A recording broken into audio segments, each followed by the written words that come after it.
Rangers, but the A's want to play next week. If they do make the postseason, they're going to have to do it on the field. Here, David Wells gets battered by Jim Thome. A 3-run homer, his 37th of the year, to give Cleveland a 7-2 lead. They would up it to 11-4, and here's the last out of the game. Wasn't always graceful for the Indians this year. Here, Ricardo Rincon will collide with Travis Fryman, but they get the last out. They win it by a score of 11-4, and the Indians have 90 victories in 162 games, the same total the A's have. Hello again, everybody, and welcome to a big one here at the Net. Greg Papa and A's Baseball on KICU 36. It is very simple. If the Oakland A's lose this game, they're going to have to go to Tampa, Florida tomorrow to play a one-game finish-up game against the Tampa Bay Devil Rays and possibly not even make the playoffs at all. If they win today, they're the champions of the American League West. They don't have to go to Tampa, and they'll host the New York Yankees here on Tuesday. Ray Fosse always joins me for our last broadcast here on KICU this year. Foss, a big difference between losing and winning. Listen to the crowd. Wow. They're ready to go, and I think the players are as well. I think it's fitting that the Indians won because down in the clubhouse, the A's turned off the television with the Blue Jays and the Indians, said, let's put on some music, get ready to take care of business ourselves. The way this ball club has played in September, how could you deny what they expect to do in today's ball game? And the moment the Indians took the lead, they're big on David Wells. We knew Tim Hudson would make the start. Had the Indians lost today and the A's had clinched the wild card, Huddy would not have pitched, and he would have gone in game one of the next series. But now the A's must win this game to qualify. And I think everybody in that clubhouse is very confident that Tim Hudson can win this game today, become a 20-game winner, and cement the AL West. I look at Tim Hudson, I think of the late Catfish Hunter, the Hall of Famer. When Catfish took the mound, we thought we're going to win the ball game. That's the same feeling in this A's clubhouse and the dugout. When Tim Hudson, even though this is just his first full year of Major League Baseball, they have that same feeling. Ryan Glenn will pitch for the Texas Rangers today. Tim Hudson's on the mound trying to make that late push for an American League Cy Young Award. And at first base, you have Jason Giambi, who has done it not only with his glove, but his mighty September bat. Jason Giambi, with another bomb yesterday, has had a tremendous year. Does he have one more curtain call in him to get the A's into the postseason? Giambi and the A's against the Rangers, looking for the AL West title, is next. A's Baseball is brought to you in part by Gator.com. Gator automatically remembers passwords and fills in forms for free. By British Airways, the world's favorite airline. And by the new Dodge. Are you looking for a winner? Hi, I'm John Gruden, head football coach of the Oakland Raiders. When it comes to a winning deal on a great selection of new and used cars, trucks, and vans, no one beats Hayward Dodge, Northern California's largest volume Dodge dealer. During this weekend's gigantic overstock liquidation sales event, choose from 250 2000 model Durango 4x4s, fully loaded, as low as $24,995. Hayward Dodge, the store that saves you more. Don't wait. Call now.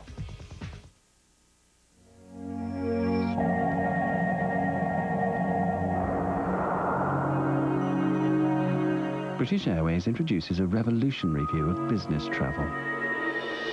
The world's only fully flat beds in business class.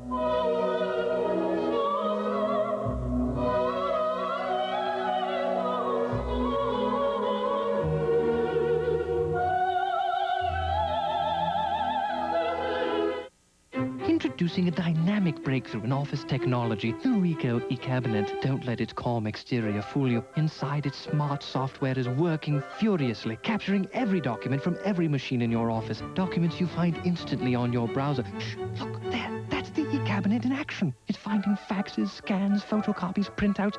Fabulous to get that moment on film. Ricoh eCabinet. Save everything, find anything. Demo eCabinet at rsv.ricoh.com.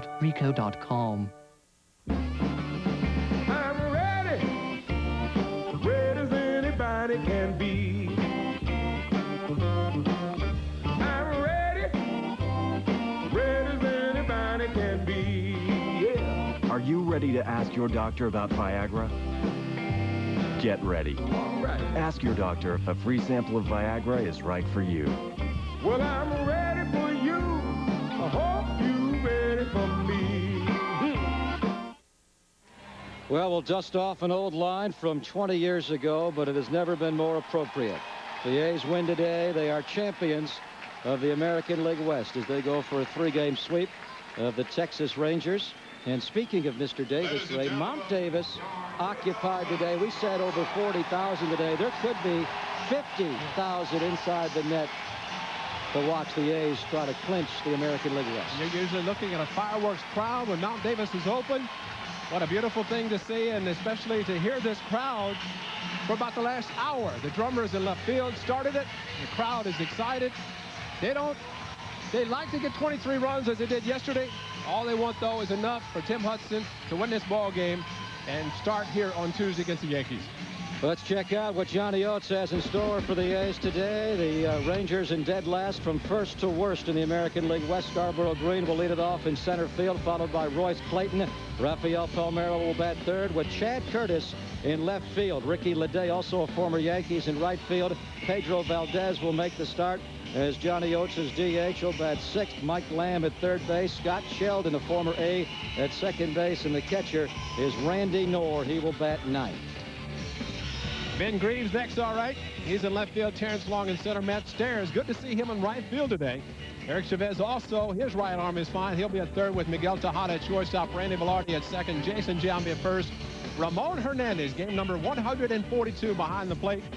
And Tim Hudson, who better to have on the mound with 19 victories, making his 32nd start.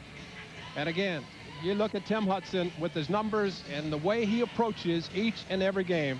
You look at him as a 10-year veteran, just the poise that he has.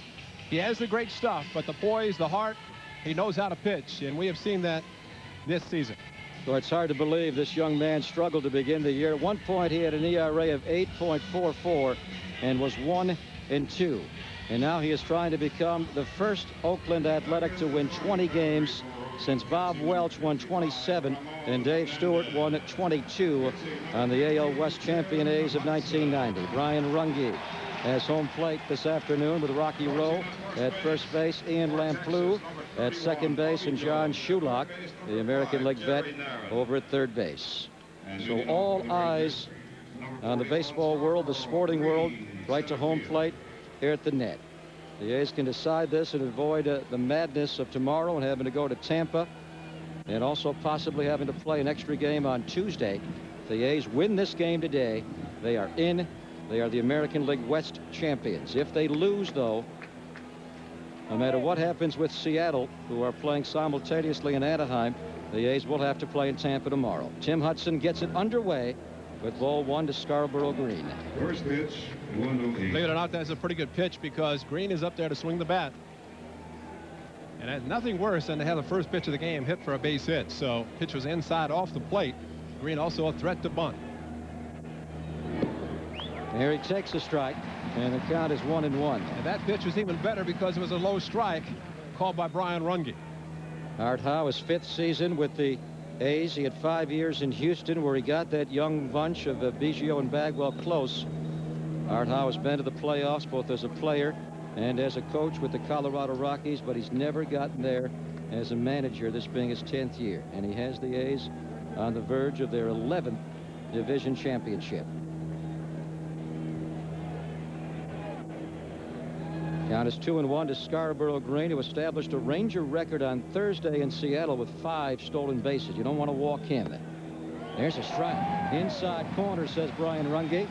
And the count is 2-2. Barry Zito, who was brilliant as usual yesterday in beating the Rangers. Here's the last one, Ray. Inside corner, a little tailing action coming back over the inside corner of the plate.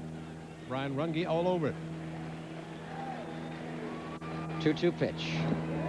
Green chases, and Hudson has his first strikeout of the afternoon. Sonny with a big sigh of relief, getting the first hitter out of the way, especially with the speed of Green in the dirt with the splitter. Gets him, and Ramon Hernandez cannot tag him. He has to get up and throw to first base for the first out. But the key, it was the first out. Tim Hudson, his last 2 starts, although he's been able to win both, as we have the Hudometer. That's 160 Ks for Timmy this year. Little Timmy. Well, they're busy out there. Royce Clayton now the batter. Tim has won his last 2, obviously, and he's won his last 6 dating back to late August, but he has had rough starts to begin first innings. Clayton has had a horrible year with the Rangers. The former Giant and Cardinal has really struggled. 0-1 pitch. He rolls foul. The count's 0-2. He gave up 2 in his last outing, Ray, against the Anaheim Angels right away, but later got himself straight. At one point retired 15 in a row. And in his previous outing, when he beat Seattle in Game 1 of the big 4-game series of the save 2 weeks ago, he gave up 2 in that first inning, but nothing after that. Well, as we've talked often, 1, 5, and 9, the 3 very important innings for any starting pitcher. Number 1, just to get the butterflies out of the way, to get your pitches and establish your pitches for the day. Count is 1 ball and 2 strikes. Gil Heredia, a lot like Tim Hudson, kind of in limbo today. He may have to pitch tomorrow in Tampa in a big game. But if the A's win this game, then Gil Heredia would start the American League Division Series here against the Yankees and Roger Clemens. That would be on Tuesday night. Royce Clayton rolls 1 foul, and the count is still 1-2, Ray. As you saw, the 11 victories for Heredia on the road, 15 total in the season. But he would start here, and the A's would be glad to give him the ball on Tuesday night. The way Art Howe's going to work the division series, if the A's get there, he'll pitch Heredia in Game 1, Kevin Apier in Game 2. First things first, they got to get there. 1-2 pitch. Clayton strikes out, and Tim Hudson has struck out the first 2 batters today. Yesterday, Barry Zito set the tone of the ball game, striking out 2 of the first 3 hitters. Hudson today has struck out the first 2, starting the splitter just high enough and having to get sink out of the strike zone. Looked like Clayton was going to give him a good battle. Seattle did not score in the top of the first against Mark Petkazik, who makes the start today for Mike Scioscia over Scott Schoenweiss. Schoenweiss, the left-hander, was scheduled to go, but they made a change. They've gone to Petkazik, and of course Schoenweiss pitched here earlier this week, Ray, and he was not very good. He was very wobbly in the game. Wound up walking 5 in the first inning. Homer Olivares, who had a big victory on Friday. There's the appeal, and no swing, says Ian Lamplugh is over at third base. Shulock's at second, a change from our rotation we gave you earlier. If Petkazik pitches as well as he did against the A's on Thursday in that 14-inning game, should be tough on the Mariners today. Rafael Palmeiro to right center field, drives it a long way, and this one's off the top of the jagged edge. Matt Stairs in right throws a bullet all the way to second base, but Palmeiro is safe. That's a break for the A's, as Rafael Palmeiro just missed a home run. Matt Stairs, making his first start in right field since the 15th of September, played that nicely. Got the pitch up to Palmeiro, and of course Palmeiro with 39 home runs, looking for number 40 once again. Almost got it, but the good part of the jagged edge helped the A's. But watch Matt Stairs' arm. Perfectly thrown to second base. Palmeiro knew he had to hustle to be able to get in safely. And we can thank Sandy Alderson for that. Sandy, when he changed the configuration of this ballpark after the return of the Raiders, of course, brought the power alleys in to 362, but to compensate for the shortened alleys, they raised the wall. This one's down the line, but it will slice foul off the bat of Chad Curtis. In most spots in this ballpark, the outfield wall is 8 feet tall, but as it gets close in the jagged edge area in the outfield scoreboard, it goes up to 15 feet, and that second layer of fencing there kept that ball in the yard. Otherwise, it's 1-0 Texas, and now Palmeiro's on second. Trying to loosen up. Chad Curtis hitting cleanup for the injury-ravaged Rangers. 0-1 pitch. 1-1. A's have pitched him effectively in both games, as Curtis was 0 for 4 on Friday. A curious night, though. He drove in 3 runs with 3 groundouts for Johnny Oates, and then yesterday he was 0 for 3. Great defensive plays on those groundouts, though, to result in outs instead of base hits. And here's one to Tejada, Ray. Tejada with the throw. Giambi the backhand, and they retire Curtis. And jagged edge. A tribute to Glenn Close here. The A's get a break. Palmeiro does not homer, and Hudson has an oval on the board in the top of the first. Continental Airlines now offers more non-stops between Oakland and New York than any other airline. And from there, we'll connect you to more than 200 destinations in over 40 countries worldwide. Continental Airlines. Work hard, fly right. Can you guess which golfer used Bases Inc. to design his highly available clustered environment using Sun Microsystems technology?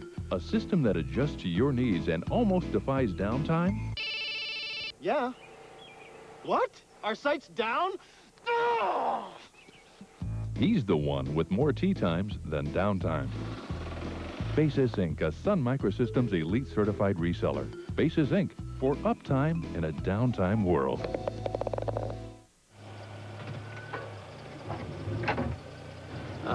Briefcase. Need new tires? Our 35,000-mile tires are 4 for just 99 bucks. Pep Boys, one more reason cars like us, people love us. BMW can't promise that you will walk away from an accident like this. No car company can. But we can promise you the car, chosen by the Insurance Institute for Highway Safety to be the best pick in its class when it comes to protecting the driver. And that should have a major impact on your next automobile purchase.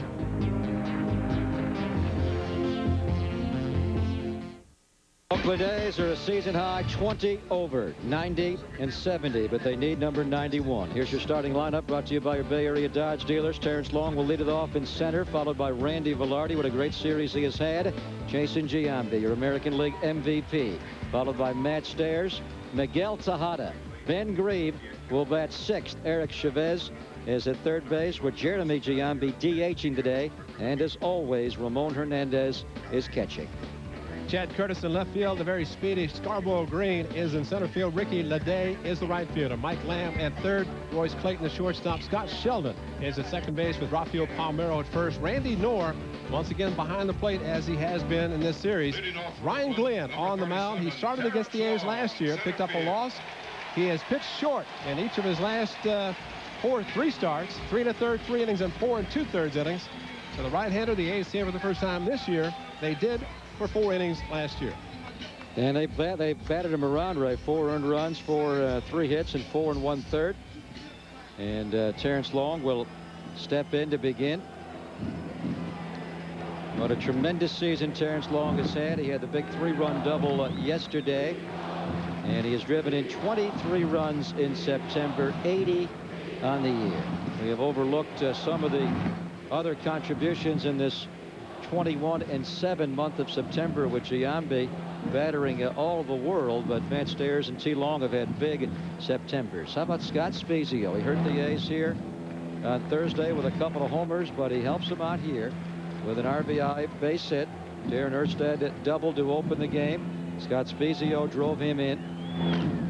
Here's Terrence Long grounding one to second, and Sheldon will throw out T. Long.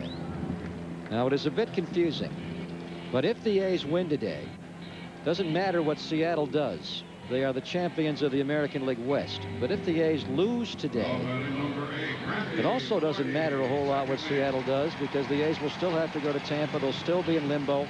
They will not win the West if both teams lose, because Cleveland would still be alive. So the A's got to win.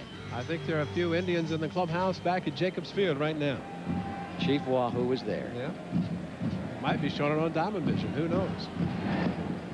Hello, Cleveland. On the banks of the Cuyahoga. And congratulations, the Indians, because, you know, they did what they had to do. And that's win, and they look for some help. The A's hope that they're not the one giving the help. Here's one up the middle, and check out Randy Velarde. Velarde has had a tough close to the year, but he has saved it all for the final weekend. 3 for 5 here on Friday. The big 2-run single, the brilliant defensive play to Rob Curtis, and then yesterday 3 more hits, including his 11th home run of the year, and he gets it all started. He is on base for Jason Giambi here in the bottom of the first. The cover boy.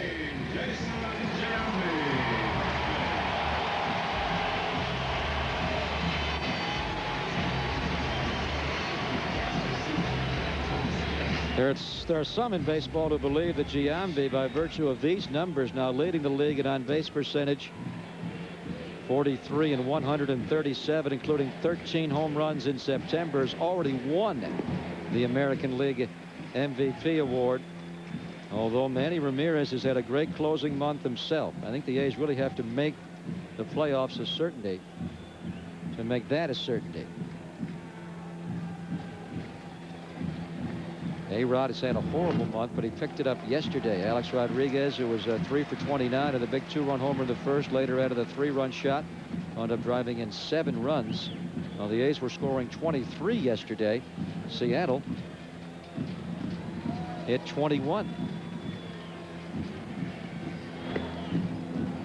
Count is 3-0 to the always patient Jason Giambi. And that pitch looked like it might have been a strike for some umpires, but we noted the second pitch of the game called a strike by Brian Runge, which was down. So it looks like he's establishing the low strike zone today.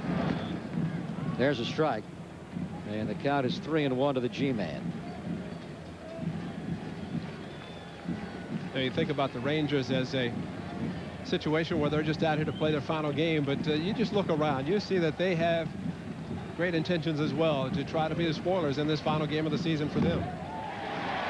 Walk to Giambi for Jason Giambi. Walk number 135 on the year. Greg, I think as you pointed out before we started, has Johnny Oates ever managed a game any better than what he has done in the first 2 of this series, and the way he has managed and changed pitchers and lefties and righties? So again, a credit to Mike Scioscia, what he did in the first 4 games of the homestand. Same for Johnny Oates. They're playing it like they're trying to get in themselves. And if Ryan Glenn struggles here in the first inning, Johnny will get up a guy in the bullpen immediately. And as Ray noted, Ryan Glenn has not pitched well lately. He has struggled in his last 3 starts, partly because he has already worked a personal high 165 innings this year between his stint in the minor leagues and also here with the Rangers.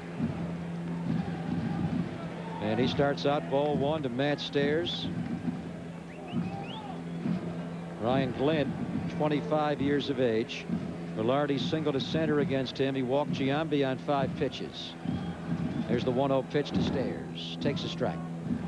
Not a bad strike to take, just simply because Matt saw a curveball first pitch. Gives him a chance to time his fastball. Matt has been known to open up a little too quickly at times, but this time very patient on the 1-0 pitch. And Stairs fouls one out of play back into the huge crowd. This is Fan Appreciation Day, the last regular season game of the year. But look at this place, and it is alive. The sounds of the postseason. They were chanting, "Let's go A's, let's go A's," a good 10 minutes before Tim Hudson took the mound.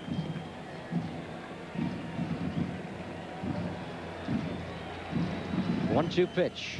Matt Stairs takes it inside.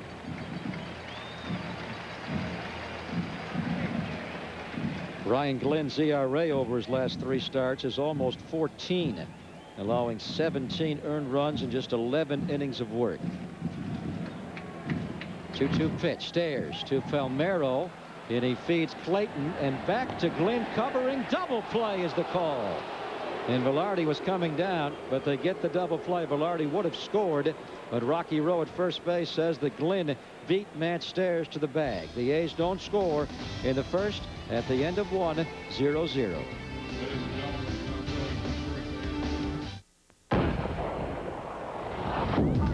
There are some things you can't invent. Some things Hollywood can't script. Arrest and Trial.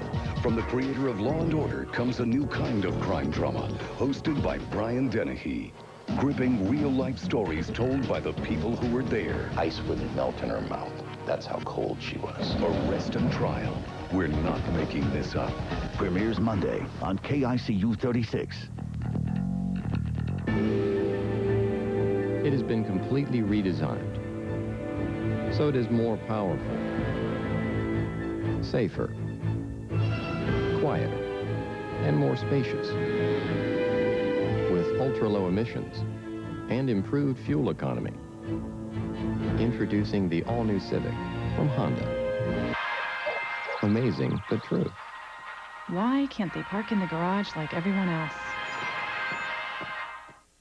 Presenting the ultimate tire for your 4x4, the Michelin LTX. Michelin technology gives it a smooth, quiet ride. Yet it's tough enough, Michelin enough, to get you through anything.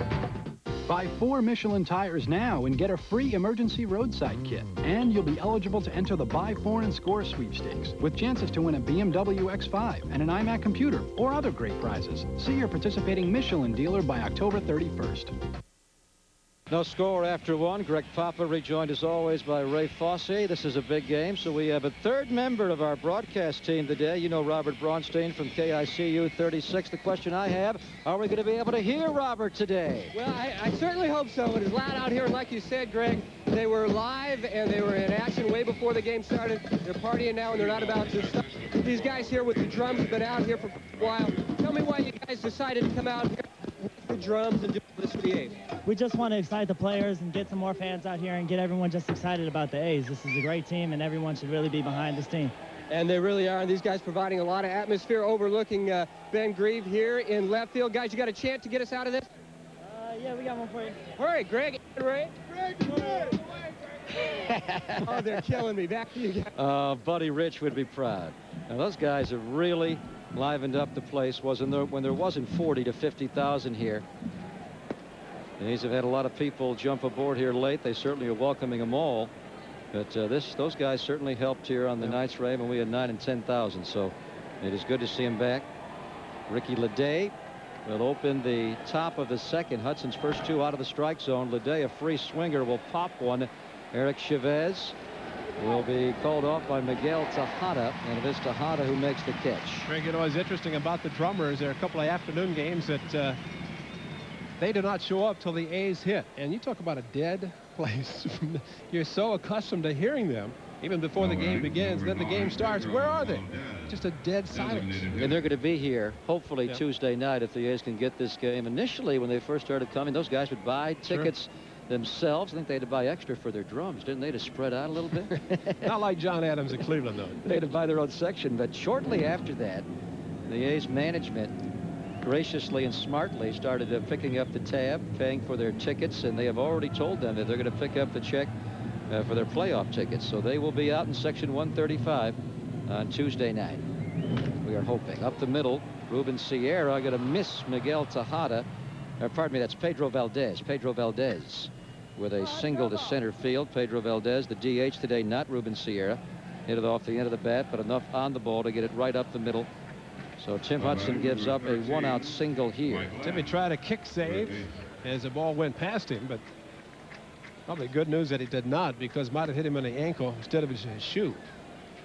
Here's Mike Lamb, the young third baseman who has had a mighty struggle this year, both offensively and defensively. Saw the numbers against Tim Hudson. Hudson has beaten the Rangers twice in his career. ERA is almost at 5. He pitched against him on the 6th of May at Arlington. And there was one of those crazy games around Cinco de Mayo where the A's blew a big lead, wound up losing 11-10. And Suddy gave up 6 runs, only 4 earned, though, in 6 innings of work. He later beat him here on the 27th of June, giving up 3 runs in 5 innings of work. Those are the 2 previous starts he's had this year against the Rangers. And he comes in pitching the best of his brilliant major league career, having won his last 6 starts.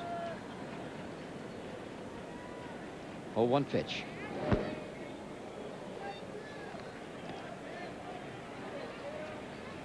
Jerry Narin coaching at third base for Johnny Oates, longtime major league third baseman with the Yankees, also Seattle and the Angels to wind up his career. Hello, but Dick Bosman will be back as far as the coaching staff of the Rangers. And that's the big controversy in the Ranger clubhouse this weekend. Johnny Oates himself fired Dick Bosman when the club arrived here on Thursday night. Larry Hardy, the former bullpen coach, takes over for this weekend as the interim pitching coach, with Bosman being dismissed. Johnny has known Dick a long time, not only the 6 years here in Texas, but also the 3 previous years in Baltimore. Runner moving, ground ball to Giambi. That'll keep the Rangers out of a possible double play as Valdez moves down to second base. Mike Lamb rounds out, and that's the second out of the Rangers' second. Johnny O's trying to stay out of the double play, and he succeeds with the ground ball. And, of course, Scott Sheldon, who has hit the A's well. Luis Alicea started the game on Friday night after reaching first base with a walk, had to come out. Sheldon went in at second base, and that's where he has been yesterday as well as today. Alicea, talking to him yesterday, he said he felt coming into Oakland he wanted to try to play. And again, a credit to him. And figured that he wanted to be a part of this weekend, but it did not work out. Nice start of the game on Friday, but had to come out with tightness in the calf. Sheldon came right in. As you mentioned, Sheldon's done a nice job. He was 2 for 3 against the A's on Friday night. Wound up scoring 3 runs, driving in a run. And yesterday, in the 23-2 loss, Sheldon still banged out a couple of hits. What a game yesterday for the Oakland A's. 23 runs, the most they have ever scored in their Oakland history, the most decisive win in club history. They won by 21 runs, banging out 24 hits. Jason Giambi hit a home run, his 43rd of the year. Randy Velarde had a big game with 3 hits. Miguel Tejada, though, hit the big one, the grand slam. A's with 9 in the first yesterday. I think that's why the crowd on the A's a little bit down after today's first inning, because they didn't score 9. Can't expect to do that every game. Tejada yesterday, home run number 30, 9th shortstop Major League history to reach that mark, and appropriately it went to right field. Something that Thad Bosley's talked about, and great quote by Tejada saying that everything Jason Giambi does, I want to do. Giambi, of course, goes opposite field very well. The appeal, and no swing, says the first base umpire, Rocky Rowe. Proud and Huddy wanted that one. Count now 3-1 on Sheldon. Let's take a look at the last one. Watch his bat head as it starts through. He holds it up. Kind of a quick pullback. Top hand very strong, able to pull it back and quickly enough, according to Rocky Rowe. Yeah, big call. 3-1's a big difference from 2-2. And here's the pitch. And now we're full. Well, you don't want to give in to him, definitely. Rather take your chances with Randy Knorr, the on-deck hitter. Randy has hit the ball well. However, instead of just giving in to a hitter on a 3-1 or 3-2 count, had he throw him a changeup or splitter, could not tell the difference in the speed, but I would assume it would be the same pitch here. Perhaps a little bit lower and try to get the strikeout.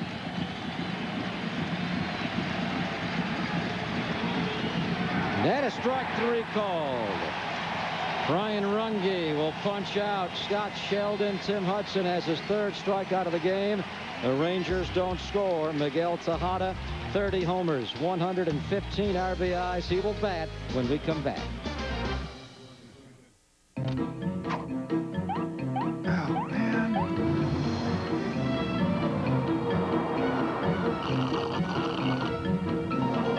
The Toyota Tundra. It's the only full-size pickup with the I-Force V8 engine. Okay, Steve, you're all set. With all that power, you can't help but think big. Now until October 2nd, get $500 cash back on all new 2000 Tundra 4x2s. You do that in your house? Shh. Listen quietly. Hear that? It's big. It's huge. That's the sonic boom of creativity. It's magnetic. It's kinetic. It's a live wire of content. It's a brand spanking new network. It is a single glorious pipe that's going to connect you to the world like never before. Ooh. The content. The content. Forget broadband. This is the megaband fiber optic network from RCN. You okay, buddy? Oh, yeah. The fountains of Rome are one of the things I love most about Italy. This is the famous Trevi Fountain. Legend has it that if you toss coins into Trevi Fountain, you will someday come back. You know, standing here, I can't help but think of my milkshakes. Because if you visit Jack in the Box and toss us some coins for a strawberry banana milkshake made with real ice cream, you'll definitely come back. Don't worry, that was about $1. Well, the A's looking to win this one to host the New York Yankees here on Tuesday night in Game 1 of the American League Divisional Playoff. And you can get your tickets online. Get online right now, oaklandathletics.com. You can buy MVP, field level, plaza level, infield, and outfield tickets. Also upper reserved or bleacher seats. And you can also do it by calling Bass at 510-762 Ball, or by dropping by any Bass Ticketmaster outlet, or by dropping by the Net Coliseum box office. If you have more info, call 510-638-GO-A's. Miguel Tejada will open the second. We are scoreless. Ryan Glynn allowed a single and a walk in the first inning, but got out of it niftily with a nice 3-6-1 double play off the bat of Stairs. Now he faces Tejada, who was hitting 5th today. He'll be followed by Ben Grieve and then Eric Chavez. Ray noted earlier, Miguel became the 9th shortstop in history to have a 30 home run season. And that bomb yesterday, the A's 14th grand slam of the year. Is that remarkable? The ongoing major league record. They've already established it with 13. Now they've got 14 bombs with the bases juiced this year. 0-2 pitch. And of course, a product of getting runners on base via the walk. In a lot of cases, you're patient, you get on base, and there's also the 4-run home run in addition to the 3-run home run. That's a good one. 4-run Jimmy Jack. Yeah. And Tejada, we talked about what a brilliant year he's had, but you read his quotes lately talking about how he wants to get better next year, and great self-evaluation. A lot of guys just don't know where they need to get better. And he's got a base hit to left field to open the second. But he's talked about being more patient, trying to get the walk total up. He wants to get the batting average up, Ray, which is not too bad for a guy with 30 homers. He's approaching 280, but he also wants to get the on-base percentage up. Well, you know, and it's probable that he's thinking the higher batting average just because of Garcia Parra and Jeter have a high batting average, but they don't have nearly their production, home run, RBI-wise, that Miguel has. So you take 275, 280 anytime, and you put up 30-plus and 100-plus runs batted in. Ben, with 39 doubles, needs a couple of more to tie a team record that he currently shares with Jason Giambi. Ben Grieve, you'll recall, on Friday night was a late scratch in the lineup. He was in initially, then he developed a stiff neck. And I was chatting with him before the game. It's right behind the neck, middle area, a little bit towards the left, that he had suffered Thursday night. When he went to bed, he woke up Friday morning with a stiff neck. He said it still bothers him, even though he returned yesterday to play in the game, and he went 1 for 4 in the game with a double and a run scored.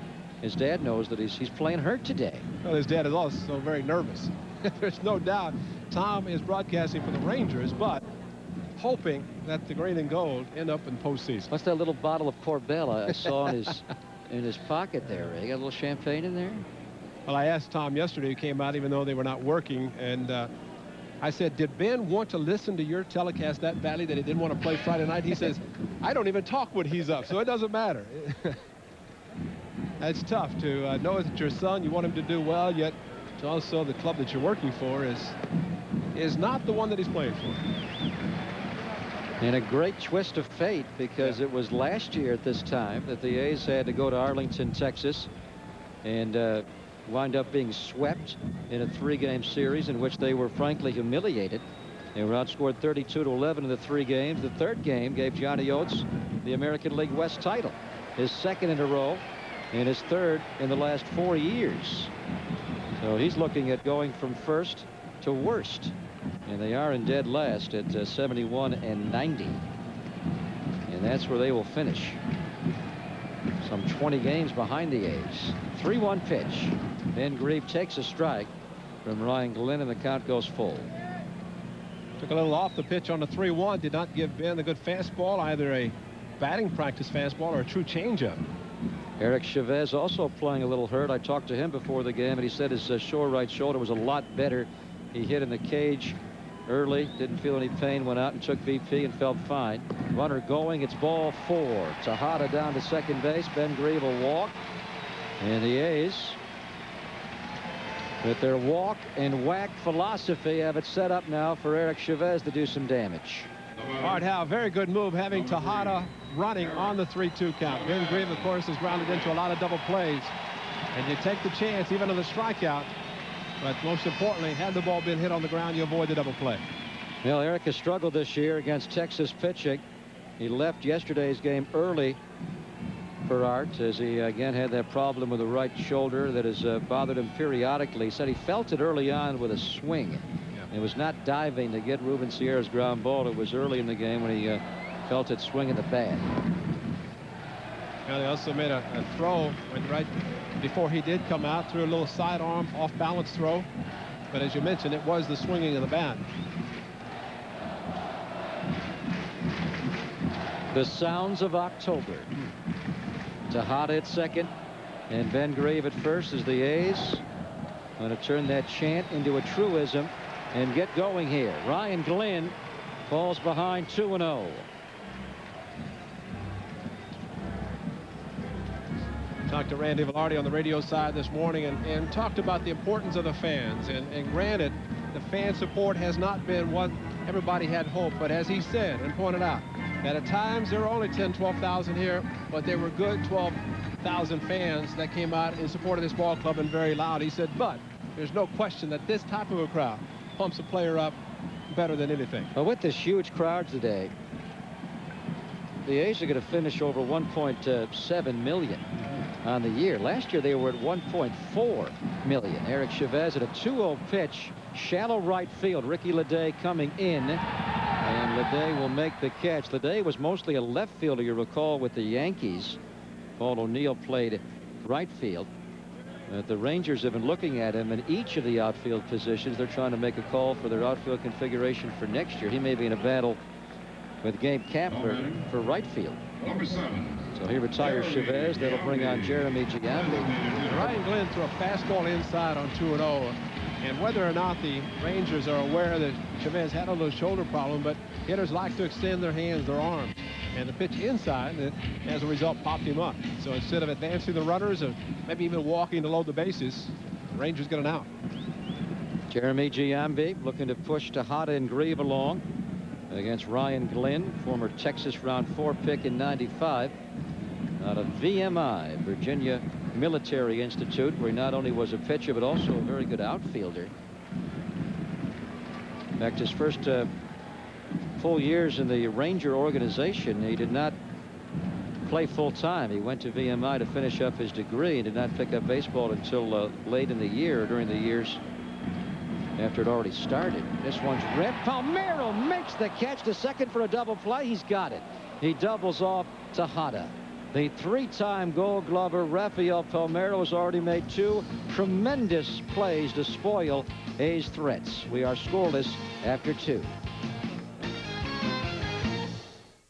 More twist than a soap opera. What would a man use a condiment for? It's an after-sex med. More honest than a political campaign. What was Geraldine Ferraro first to do? First to make a Ferrari. And way better than any game show you've ever seen before.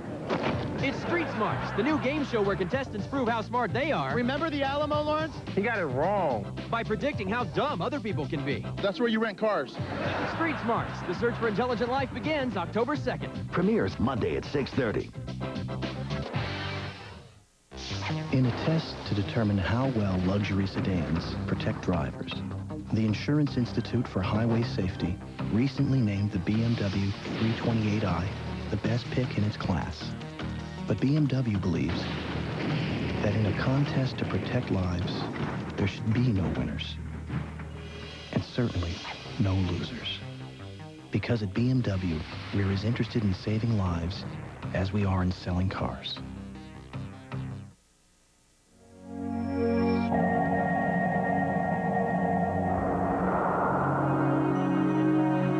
British Airways introduces a revolutionary view of business travel. The world's only fully flat beds in business class.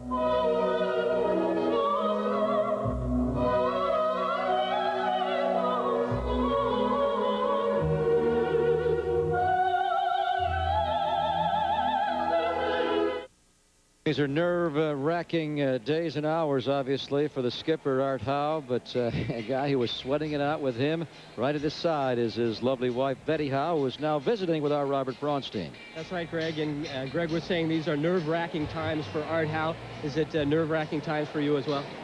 Yes, I have to say it really is pretty nerve-wracking. We're trying to be calm, but inside there's butterflies. How is it at home? Is Art getting any sleep at all? He's not getting much sleep. He's actually pretty calm, but I think at night he just can't turn off the brain doing all the scenarios, and he's definitely in the baseball zone right now. And you're here, you've got your pom-pom, you've got your signs and everything, you big baseball fans? Oh, definitely. I've been with Art. We've known each other for 37 years, and I've been to all of his high school games, college, and pro games, and this is the biggest by far. Yeah, it is. We wish him the best of luck. Thanks, Betty. All right, Greg, back to you. And she's made a lot of the A's trips this year. Randy Knorr, first pitch swinging, fly ball to shallow center. Tejada way out there, called off by Terrence Long. The wind swirling a bit. But this taken by T. Long for the first out here in the top of the third. Well, Betty had her yesterday, Ray, with Breast Cancer Awareness Day, and a big crowd out here, over 35,000. One time through the batting order now, Tim Hudson allowing only a couple of hits, a double to Palmeiro with 2 outs, a single to Pedro Valdez, the DH, and now he'll face Scarborough Green again. Green trying to learn to bunt. When you run as fast as he does, it's a good idea, Ray, but he clearly is trying to learn the art of dropping one down. And when he does, look out, because he could bunt a couple of times a game and get on base. But just a point about Art Howe and what Betty was talking about. Sure, it might be inside where they're nervous, but I think the important series was the Seattle series in many ways, and Art Howe did not show any signs of being nervous. Giambi with a nice play. Eric Burns approves. He is having such a great time, as all the kids who have come up from Sacramento. And yesterday, how about the contribution of the bench coming in the game yesterday with the A's scoring the 23 runs. Burns came in, got a hit. Frankie Menachino a couple of hits, including a double. And Ryan Christensen a 3-run home run. Every guy. You hate to see a blowout, but to see those guys come off the bench and do what they had done, I mean, it was incredible yesterday. It made their season yesterday afternoon, at least the regular season. Here's a 1-0 pitch now. And there's a strike. Mark Mulder, who unfortunately will not be on the A's playoff roster if they make it. He herniated a disc lifting weights before a game here in early September. And again, the plan is for the A's to go to a 4-man pitching rotation. It would consist of Hudson, Zito, Gil Heredia, and Kevin Apier. They would be the 4. 2-1 pitch. Yankees have already decided they're going with a 3-man rotation. Roger Clemens will start games 1 and 4. Andy Pettit games 2 and 5. And El Duque, Orlando Hernandez, will start game 3 of their first round. And they're going to have to play on the road, whether it's here or somewhere else. This pitch away, and the count is full now to Royce Clayton. Unless they mount a comeback, 9th inning, 7-3. The Yankees are losing once again in Baltimore, so that would be, what, 15 of 18 that they have lost? They've just fallen apart. Yes, it would be 15 of 18 and 7 in a row. I mean, their starters have been miserable. Danny Nagel apparently will not begin in their rotation. Lefty will pitch out of the bullpen. This one's checked foul off the bat of Clayton, and it's still 3-2 pitch coming. Now, we talked about if the A's win this game, they will play the Yankees here on Tuesday. There is a possibility the A's would play Cleveland on Tuesday night here. That is if the A's lose and Seattle also loses. Or the A's win, I should say, and Seattle loses, then has to play Cleveland tomorrow. This pitch is up, and Royce Clayton walks. So Clayton gets on base. That is the first walk issued by Huddy. And that's a tough one because that'll bring on Rafael Palmeiro, who doubled off the jagged edge, just missing a home run his first time up. His 3rd career hit against the Stinger. Palmeiro has already made 2 tremendous defensive plays, starting a 3-6-1 double play off the bat of Stairs to get the Rangers out of the first, and then he caught that line drive off the bat of Jeremy Giambi and doubled up Tejada to get him out of the second.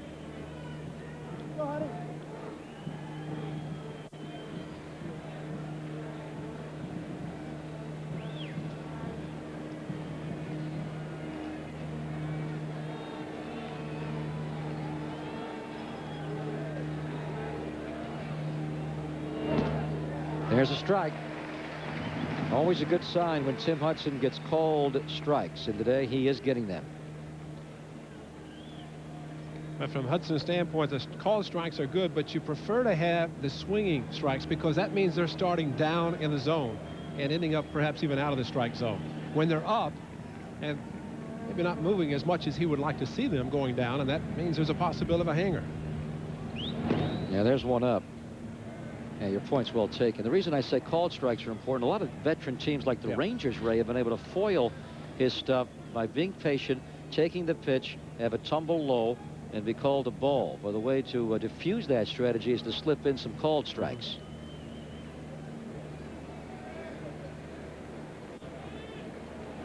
But he is at his nastiest when the called strikes are there, and then he's able to get him swinging, and then he's virtually untouchable. 2-1 now. Jason Giambi again coming in after a 2-out walk to Clayton. He falls behind Palmeiro. Once again, Giambi taking control of his baseball team.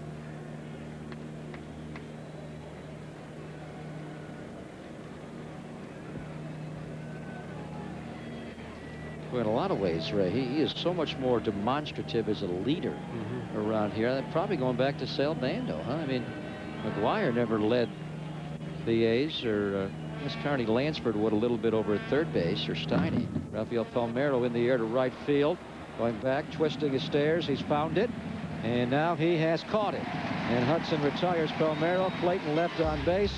Hudson gets out of the third, but he's not at all happy. Talking with Ramon Hernandez. 0-0 as we go bottom third.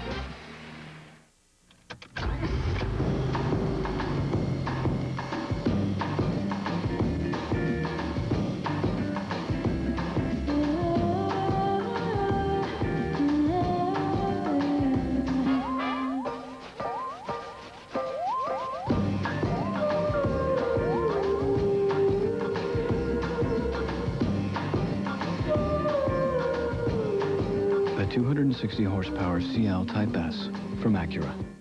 He was a dyed-in-the-wool suit and tie guy. But the interview he had the next day was with an internet company, which meant suits might not be the best option. His question, what was? There are some stores that will sell the same look to everyone. We'd rather see what works best for you. After all, you're not like everyone else. And we won't treat you that way. Casual know-how at the Men's Warehouse. You're gonna like the way you look. I guarantee it. NECA IBEW gives you the opportunity to support you and your family while you train for a lucrative career that could mean security for you and your family for the rest of your life. The technology was really growing, and I saw that NECA and IBEW offered the best opportunity for me to learn and become the best electrician that I could be. When you finish it, you have a license that says you can do it all. Call NECA IBEW and get all the details on how you can start your future today. A's and Rangers are 0-0 here on KICU 36, which has just been improved. Home improvement is now coming your way 5 nights a week here, beginning at 6 o'clock. For great comedy, sports, and movies, KICU 36 is the place to be. Join Tim Allen and Home Improvement weeknights at 6 o'clock right here on KICU 36 in stereo. We got that one. From Mr. Allen, Timmy, to little Timmy Hudson, who has been able to pitch well enough to get 3 zeros on the board. Hudson not the usual razor-sharp all-star we have seen, but he's pitched well enough. And let's see if the A's can get him a run here and give him the lead.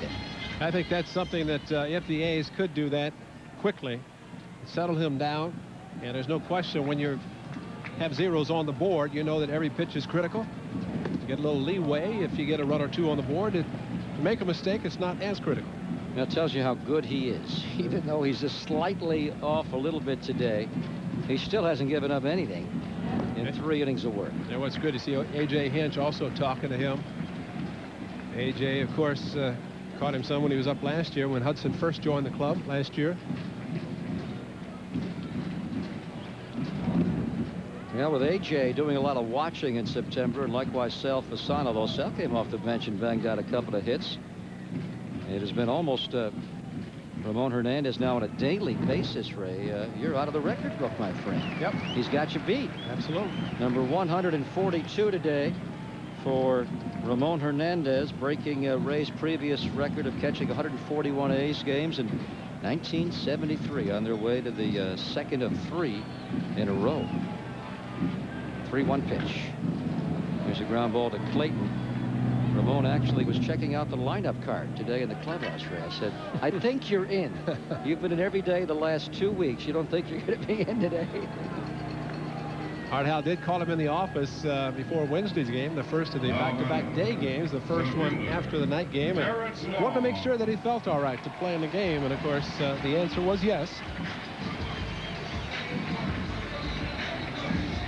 So Ramon rolls out to the shortstop. Royce Clayton, and now Terrence Long will lead it off.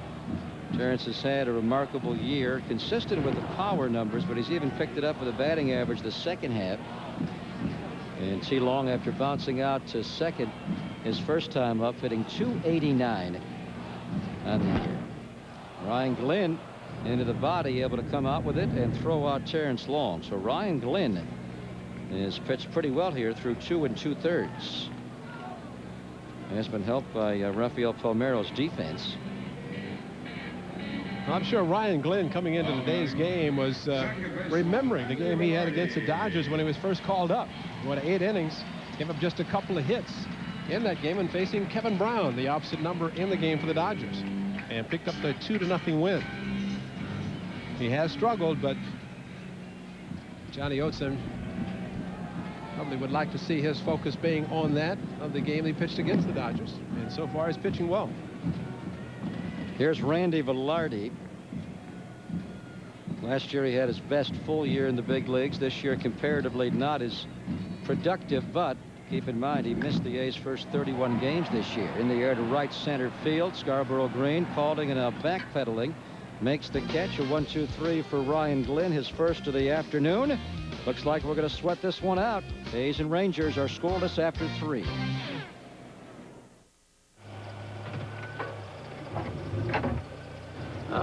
Briefcase. Need new tires? Our 35,000-mile tires are 4 for just 99 bucks. Pep Boys, one more reason cars like us, people love us. Introducing a dynamic breakthrough in office technology, the Ricoh eCabinet. Don't let its calm exterior fool you. Inside, its smart software is working furiously, capturing every document from every machine in your office. Documents you find instantly on your browser. Shh, look, there. That's the eCabinet in action. It's finding faxes, scans, photocopies, printouts.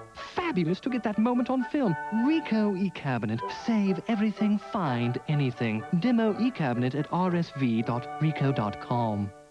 Continental Airlines now offers more non-stops between Oakland and New York than any other airline. And from there, we'll connect you to more than 200 destinations in over 40 countries worldwide. Continental Airlines. Work hard, fly right.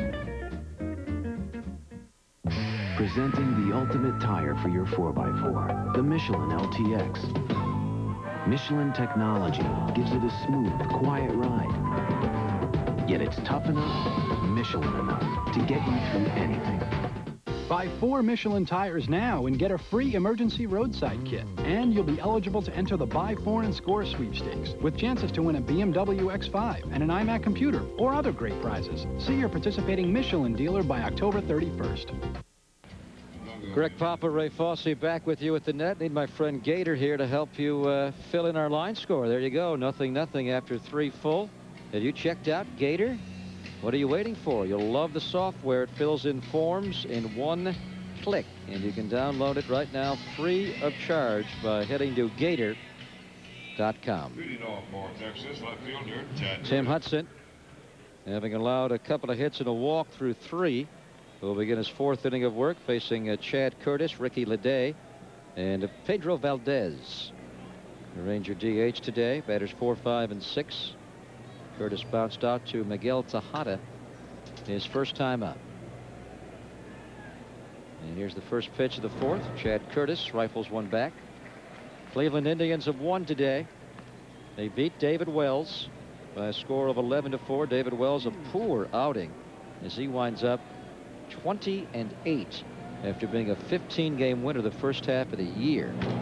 Curtis out of play. David Wells gave up 7 runs, 5 earned and 7 hits and 2 1/3.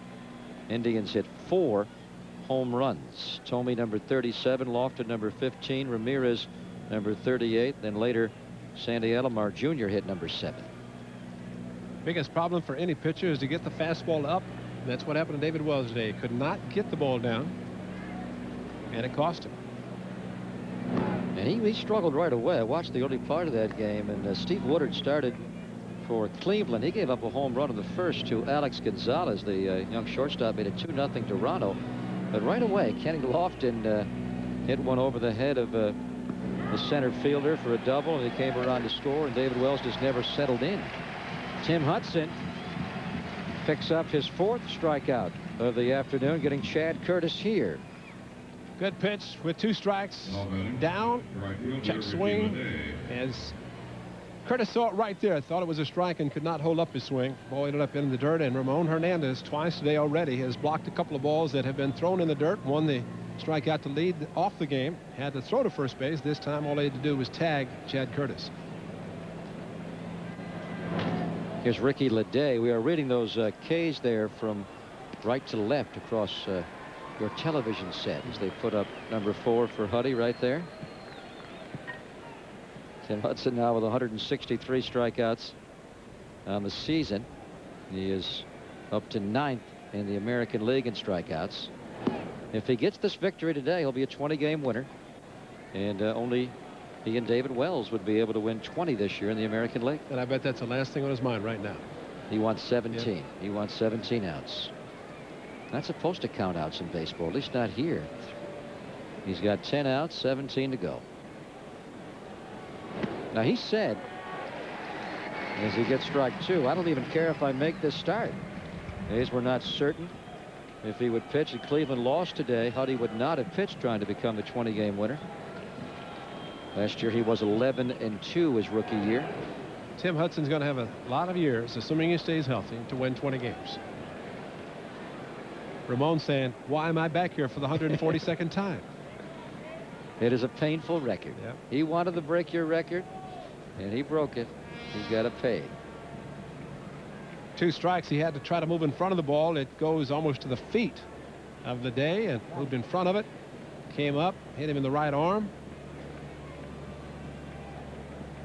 Now, when you arrived from Cleveland, of course, you were traded for Dave Duncan, and others were in the trade. Who was the other catcher on the roster? Why'd you catch so many games that year?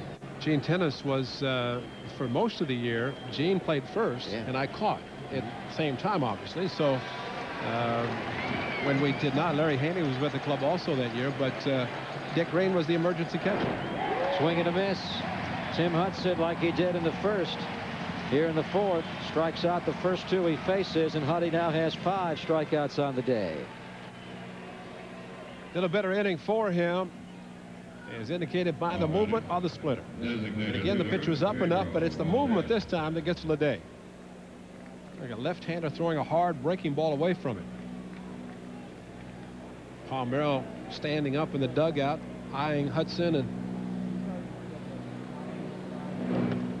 Palmeiro said one of the toughest things this year has been mentally. He's had numbers from his standpoint, of course, reaching 400 home runs. But after winning, this is tough to know that your season ends today. This time last year, the last 2 years, they were thinking about the New York Yankees. They didn't think much about them because they didn't score much, but at least they were going into the postseason. Count is 2-0 on 27-year-old Pedro Valdez, who the Rangers brought up at the end of July when they traded Dave Martinez to the Blue Jays. Pedro gets the call today over Ruben Sierra. This one is foul. Count is 2-1 on Valdez.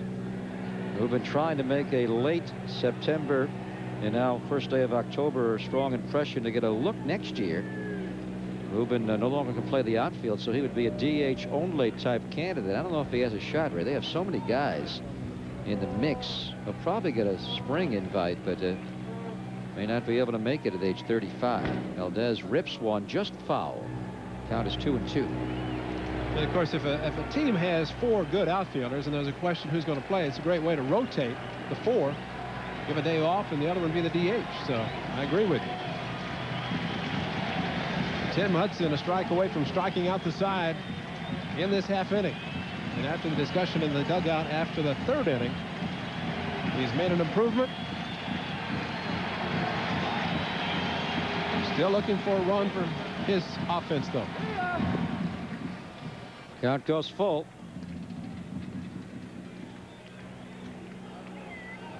If Valdez gets on base, the third baseman Mike Lamb will have an at-bat here in the fourth. Trying to strike out the side. 3-2 pitch to Pedro Valdez is lifted. Ben Grieve coming over.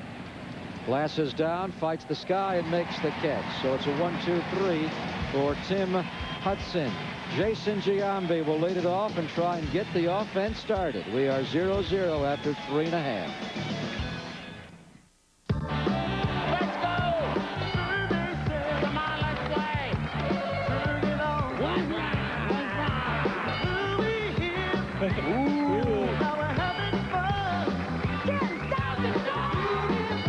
I like to give away lots of money.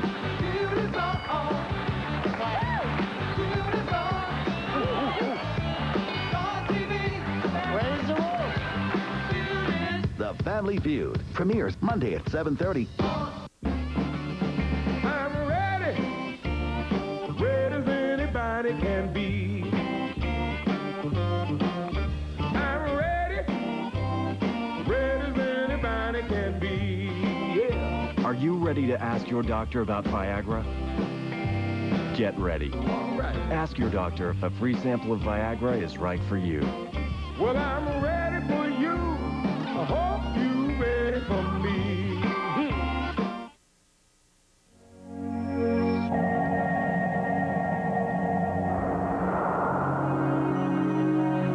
British Airways introduces a revolutionary view of business travel. The world's only fully flat beds in business class.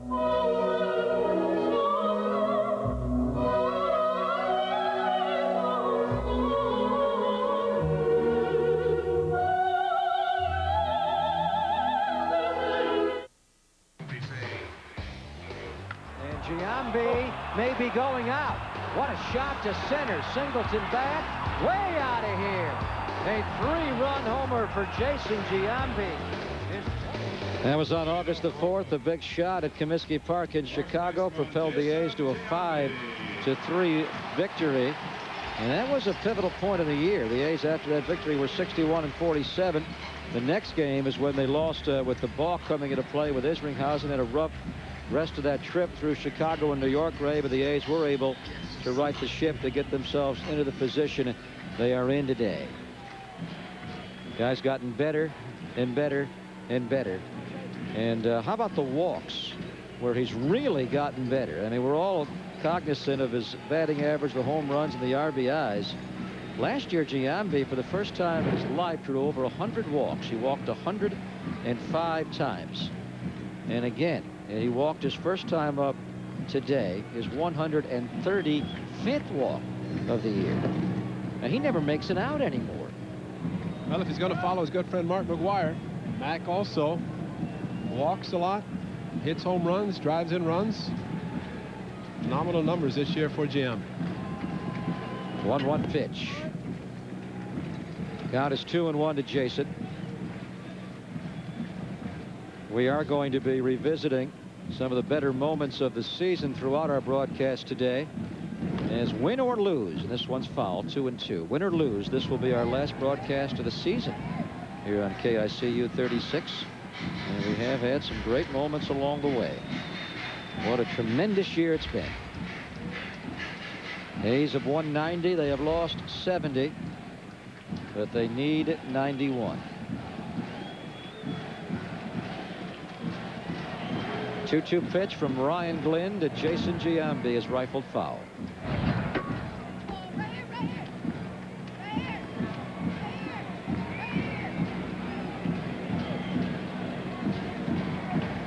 Ben Grieve getting ready. He is hitting 6th today. Then Eric Chavez.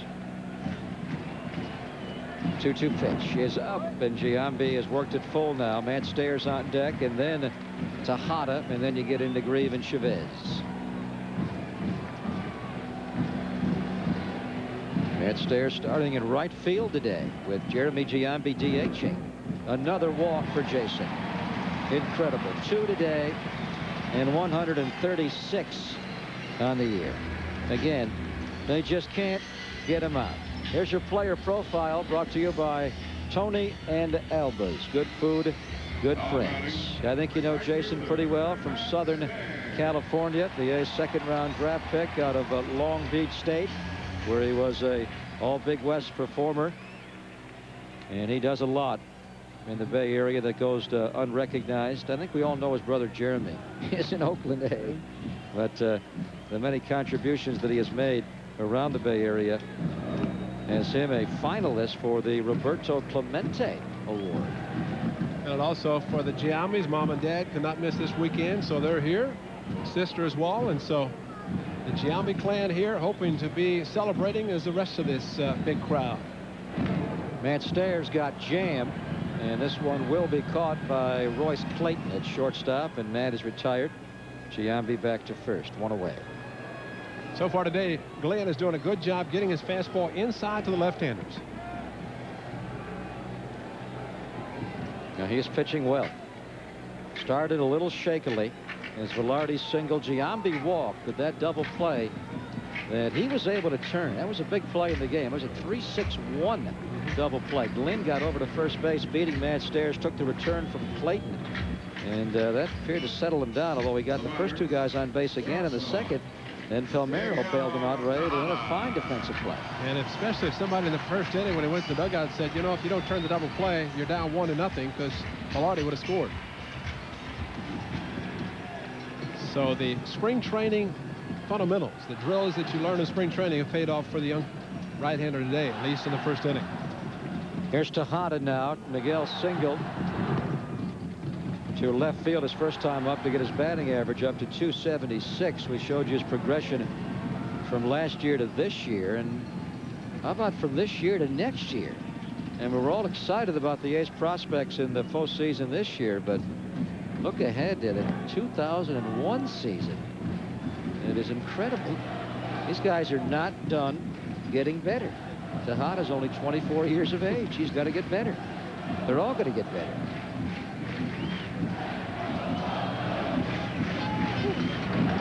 Tejada. Clayton will get out and make the play.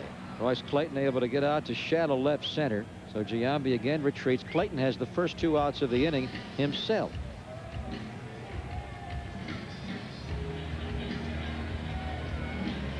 Hmm. 23 runs yesterday, 24 hits. The A's nothing so far on just a couple of hits. The beauty of baseball, you never know from day to day. Mary Zito yesterday getting the victory. Yeah, Barry Zito winds up his rookie year, 7 wins, 4 losses. He knows the good and bad this year of the A's attack. This one to Scarborough Green. It is caught off the bat of Ben. And after a leadoff walk to Jason Giambi, Ryan Glenn gets Stairs to Hot and Grieve. We are scoreless at the end of 4. Mr. Chow's. That's me. Mr. Chow's. The best. Chow down at Mr. Chow's. Mr. Chow's Chinese fast food. Mushroom chicken. Fresh one. Lemon chicken turns me on. Barbecued ribs or tangerine. Honey boneless, know what I mean? Sesame chicken store is nice. Food is a food at a low chow price. I'm all over the place. Mr. Chow's. That's me. Mr. Chow's. The best. Chow down at Mr. Chow's. Chinese fast food. Recently, Steve Young took the Toyota Tacoma camping. So, Steve, you like roughing it in the great outdoors, huh? Oh, yeah. I love nature. And with the Tacoma's 4x4 package, it's the perfect truck for getting away from it all. Or taking it all with you. Lucy? Who's that? Did someone order a pizza? Right here. Now until October 2nd, get $500 cash back on all new 2000 Tacoma 4x2s, including pre-runners. You got some ground pepper? Can you guess which golfer used Bases Inc. to design his highly available clustered environment using Sun Microsystems technology? A system that adjusts to your needs and almost defies downtime? Yeah. What? Our site's down? Oh! He's the one with more tee times than downtime. Bases Inc., a Sun Microsystems Elite Certified reseller. Bases Inc. for uptime in a downtime world.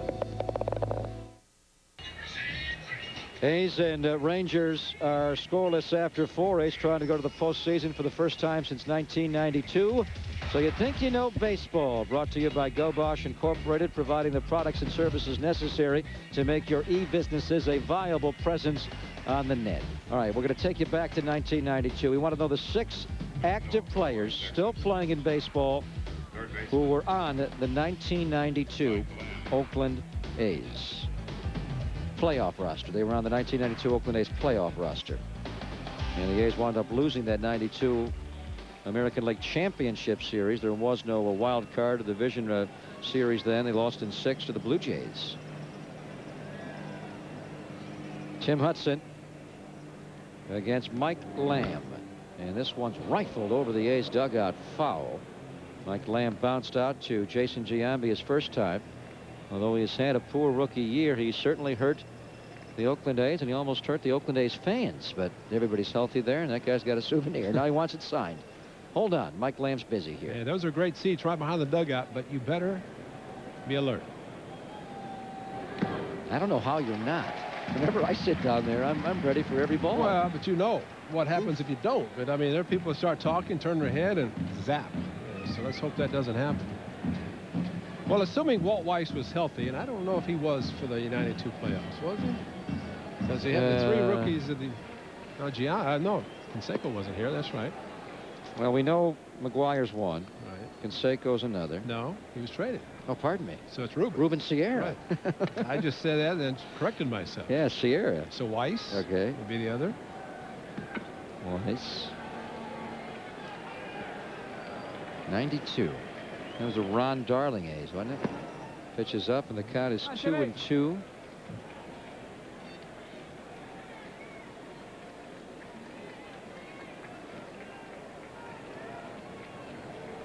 Well, we know nobody on the current A's.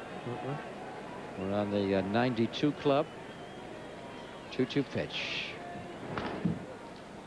A's are trying to win today their 11th division championship. 11. And that would tie the Atlanta Braves for the most since division play came into being. A's, of course, won 5 in a row from 71 through 75. They got one of the early 80s with Billy Martin. And then won 4 out of 5 from 88 through 92. This would be the 11th. Tejada can't make the play. The ball skips off his glove into center field. So Mike Lamb is on base to open the 5th. Well, the A's have had a lot of winning here, trying to win an 11th division championship. Robert Braunstein hanging out with some people who have been here for the previous 10. That's right, Greg. These people, Catherine and Steve, with me here. Catherine, who is, I hope she doesn't mind me telling her, 84 years old, and you've been an A's fan for how long? Ever since they've been here. That's right. And how many games did you miss this year? 3. Just 3 games that you missed. Now, her son is Steve. See if Steve looks like anybody that you might know. Steve, give us your best memory of an A's game that you've seen. Well, I was here for Catfish Hunter's perfect game in 1968. That was a real good experience.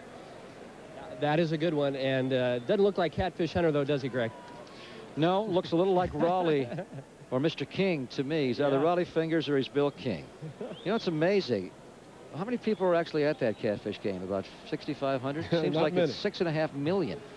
They were all here for that. I remember that game. I was at that game against the Twins. Tim Hudson working to Scott Sheldon. And he'll fire it over to first to shorten up Mike Lamb. You know, Steve Vucinich, the A's equipment manager, has been here from the beginning. Brings up a good point comparing Catfish to Tim Hudson. And you got to go back. Catfish Hunter took him a little while to lock in as a major leaguer and a Cy Young Award winner in the early 70s. And for Tim Hudson, man, there's been no warm-up period. He just came right out blazing last year. And remarkable in his career now, 30 38. Well, 30 and 8. The one thing that Tim Hudson had was college experience, whereas Catfish Hunter came straight from the farm. Hertford, North Carolina. Catfish Hunter wound up with a winning percentage of 63 during his stay with the A's, 131 and 77. Huddy at 79%. 0-1 pitch. Ooh, he hit Scott Sheldon. Mike Lamb to second base. You know, we noticed it early on, and it has continued throughout the game. Tim Hudson is not nearly as sharp today as we have seen. A lot of attention to the runner at first base, and Hudson just did not follow through. It looked like it hit Scott Sheldon in the left shoulder, which would be good news instead of his helmet. But you noticed a couple of throws over to first base. Johnny Oates has already used the hit and run. And I think the concern, check the left shoulder of Scott Sheldon as he turns away and down to avoid having the ball hit him in the head. Well, with Sheldon at first, Lamb at second, nobody out. The batter is Randy Knorr. And look for a bunt here. Third base coach Jerry Nairn came in to talk to Knorr while they were attending to Sheldon. Randy Velarde ducking in behind second base, shadowing the runner there, Mike Lamb, trying to keep him close. And Knorr did not turn around, at least to show bunt, when Tim Hudson threw to second base. So with the gap between third and shortstop, they may try to put the hit on, at least let him swing the bat, see if he can find the hole. Knorr now going to back out. Knorr flied out to center.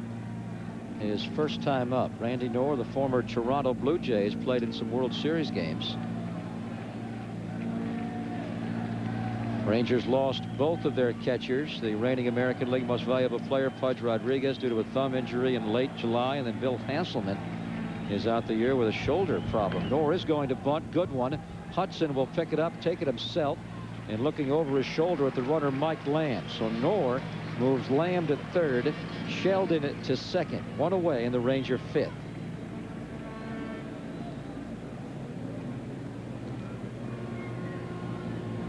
Knorr gets the job done. You can see the A's and what they're trying to accomplish. Chavez going back to third, but Knorr bunted to the first base side. The A's were hopeful of getting the lead runner. Had Knorr, which you normally try to do as a hitter, to bunt the ball to the third baseman, forcing him to make the play, but instead he went to first, and Huddy made the play himself. Art Howe's going to bring the infield in all the way around against Scarborough Green. Green takes a strike. Chavez in at third. Likewise for Tejada at short. Velarde at second, and Giambi at first base. Huddy will go for a strikeout here. Green struck out his first time up, then bounced out to Giambi. And this is when Ramon Hernandez has to make sure he gets in front of the ball that might be down in the dirt with a runner at third base.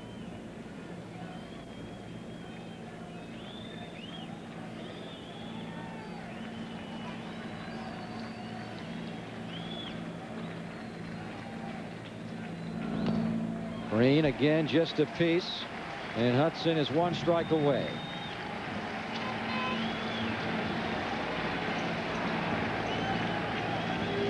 He's just looking to chop the ball. With his speed, it'll be very difficult to throw out. Hayes will try to come home with Lamb at third. Also, Scott Sheldon runs at second base. Question is, will the Rangers send the runner at third base, Lamb, on contact with the infield in?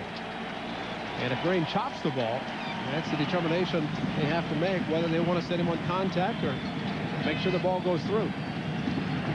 Hudson looking for a strikeout. Green puts it in play. Velarde comes home, and they've got the out there. Hernandez tags out Lamb. What a play by Randy Velarde. The Rangers don't score.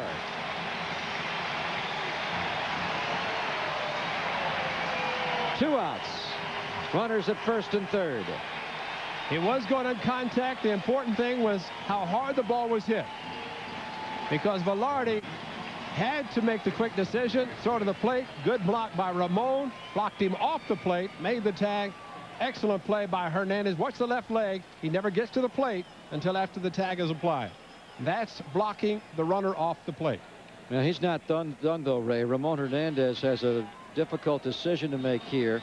Scarborough Green's the runner at first base, one of the fastest players in baseball. On Thursday in Seattle, he established a Ranger record with 5 stolen bases in a single game. And the A's will not throw through. You can see the defensive setup. Velarde and Tejada way off the bag. I don't think they'll throw through, even make an attempt to throw. Well, even though Green is lightning quick, he has not yet developed the nuances of running the bases. He's only 9 for 6 all year. And Ramon threw him out on Friday night.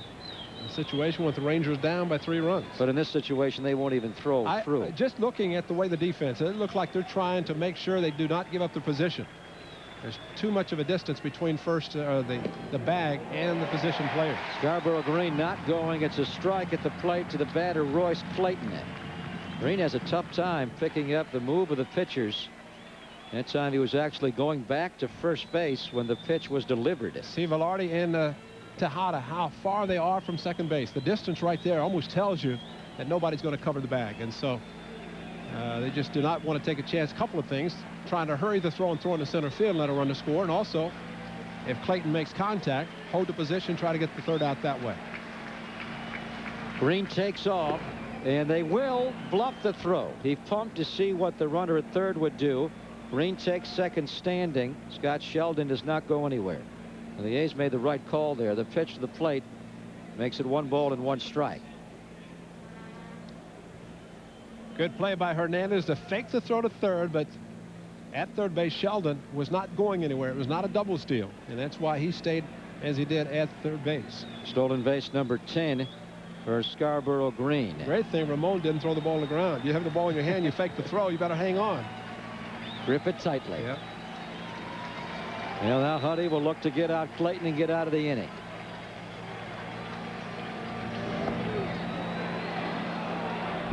Count is 2-1 to Royce Clayton. Clayton hit his 14th home run of the year in mid-July. Looked like he was going to have a tremendous power year, but he has not hit a home run since. He struck out his first time up, then Hudson walked him with 2 outs in the third. Third base, it is Scott Sheldon. Scarborough Green now at second base, so with first base open, the A's will have to make the out at first base. They're not going to pitch around Clayton, obviously, because Rafael Palmeiro is on deck. And they want to get Clayton. 2-1 pitch. Clayton chops one to Miguel Tejada. He's got it. He makes the throw, and Tim Hudson pitches out of it. First and second, nobody out. Second and third, 1 out, and the Rangers don't score. Still 0-0 after 4.5.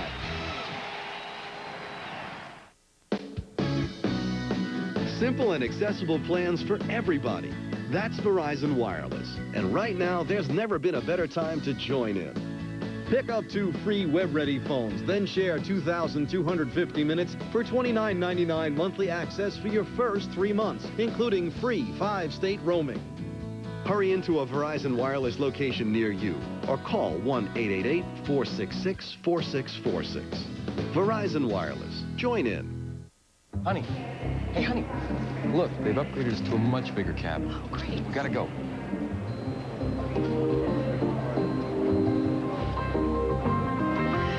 The very stylish Accord LX. With its spacious, quiet cabin, comfortable body contoured seats, power windows and door locks, and an impressive 6-speaker CD player, you could develop quite a superiority complex. The 2001 Accord LX from Honda.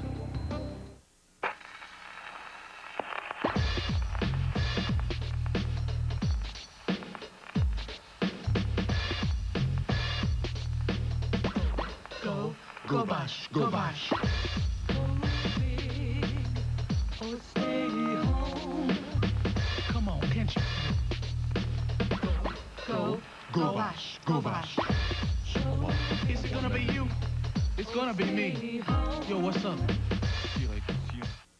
Well, we have not given, so you think, baseball's proper attention here, Ray, because the A's were a little busy there getting the 5. What do we got? McGuire, Ruben Sierra, Walt Weiss, Ricky Henderson, Mike Bordick. We don't have a 6th guy. Harold Baines. Harold Baines. We got the other ones. Stevens here, Ricky Bordick. Now, Bordick actually slid over to second base then, didn't he? Weiss was hurt and came back. We have a winner. Harold Baines. He's still active, isn't he? We may see Harold in October. He and the White Sox will play on. Eric Chavez had a very solid rookie year last year, but this year is where he has blossomed. 26 homers and 86 ribs for Eric. They'll lead it off here in the 5th.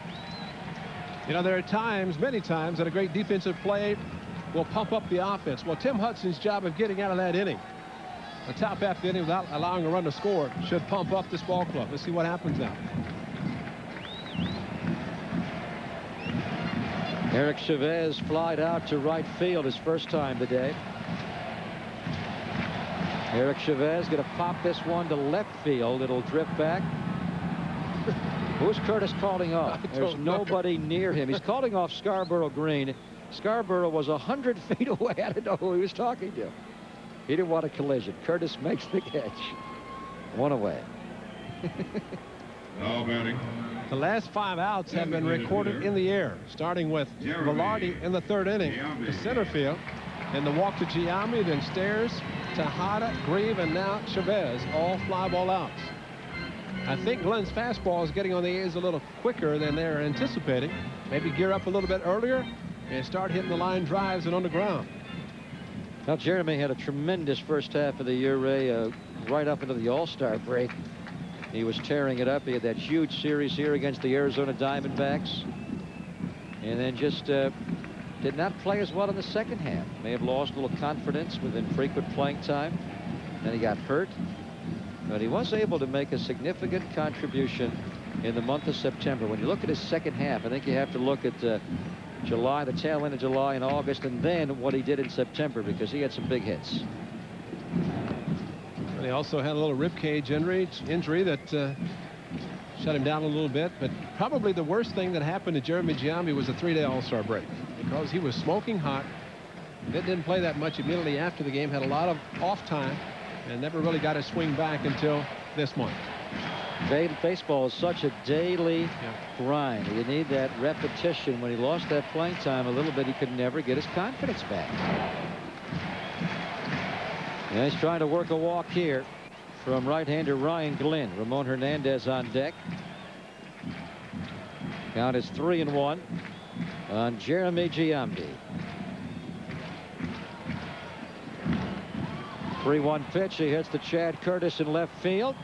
Curtis calling off no one. Will make the catch, but he is really battling the sky. But 2 outs. He's turning to the side so he can get a better look at the fly ball. Randy Velarde, a big weekend already, and he's trying to go to the postseason once again. For more on that, we check in with Robert. All right, Greg, thank you very much. With me is Jeannie Velarde, Randy's wife, and tell me your feelings. The ground ball goes to Randy, and he's got to throw him out at the plate. What are you thinking about? I'm just hoping that he's not as nervous as I am, and that he's been in the game. He knows what he's doing, and I have confidence in him that he's going to get him out. You guys had some playoff experience, as Greg mentioned, in '95 with the Yankees. What was that like then? It's very emotional. A lot of ups and downs. We had been probably in baseball for 6 years by then, and it's just everything that is expected. I mean, that's our goal in life, is to go to the World Series, and the playoffs are just an unbelievable experience. So this is not nearly as tense as that was back then? Yeah, it's a lot more tense. You know, neither one of us have been able to sleep all week, and I mean, I'm just very emotional. He's emotional, but he's very determined. He wants this so bad, and I'm right there behind him. All right, great. Gina Velarde, back to you, Greg. Here's the 0-2 pitch to Ramon, Robert. It's off the plate. I remember when the A's first obtained Randy Velarde, his wife's mother suffered a massive heart attack. And it was a tumultuous time. His wife was going to Texas to be with her. He was coming here. But Velarde made that first game Friday night. Ramon Hernandez, a base hit to right field, a 2-out single here off of Ryan Glenn to get it up to Long and possibly Velarde before the inning is over. Now, that told me right away what kind of guy Randy Velarde is. He was speaking about what a tough time it was for his wife and obviously his mother-in-law at the time, Ray, but he was here. He did not have to report yet, but he was here. The trade was made late Thursday night, and he was here in the lineup on Friday night with his new team. Well, he said he has been disappointed in himself this year, and the fact that he has not come through in RBI situations, and he has 40 ribbies coming into today's game. But he said one thing for sure, he will be giving it everything he's got the remainder of the season for the A's. And he had one of the biggest hits of the year here on Friday night to drive in a couple of runs with a bases loaded single. Count is 1-0 to Terrence Long. And the A's may need to knock out some walls around here in the offseason to make room for a lot of new trophies. American League MVP, possible Rookie of the Year award winner. Tim Hudson will make a push for Cy Young Award. And obviously Art Howe, who finished second last year to Jimmy Williams, is a great candidate for American League Manager of the Year. Well, there's no doubt that Jerry Manuel was everybody's favorite, and probably still will be, just because of what the White Sox have done this year. But Art Howe's put his name in the hat very quickly. T. Long rifles one foul. Terrence Long in a battle with Kazuhiro Sasaki of the Seattle Mariners for American League Rookie of the Year. Mark Quinn of the Royals also in the mix, but I think in light of Long and Sasaki leading their teams right down to the final day for a division championship, and Mark Quinn's Royals being eliminated weeks ago, probably will have him out of it. Royals a winner today, and now the 2-2 game between the Mariners and the Angels. We're not paying a lot of attention to the Mariners game, folks. May be surprising to you, but really that game does not have great meaning for Art Howe's team. The A's need to win this game today. If they win this game today, they are champions of the American League West.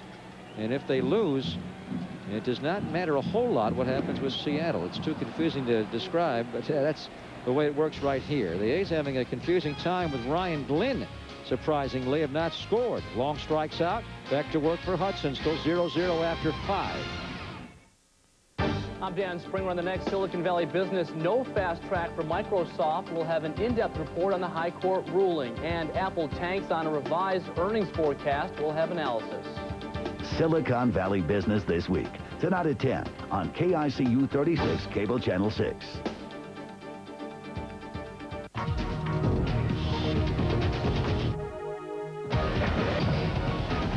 Arrest and Trial Premieres Monday at 7. Trucks, cars, and SUVs, we won't be undersold. That's because Harry fleet prices to the public. The 2001s are here, so we're making room. Save up to $4,000 on 4x4 extended cab Z71s. Every Tahoe and Suburban is discounted. S10 start at $99.95, and 3/4-ton work trucks start at $19,995 with ladder and toolboxes at no extra charge.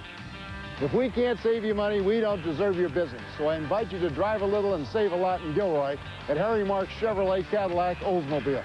Continental Airlines now offers more non-stops between Oakland and New York than any other airline. And from there, we'll connect you to more than 200 destinations in over 40 countries worldwide. Continental Airlines. Work hard, fly right.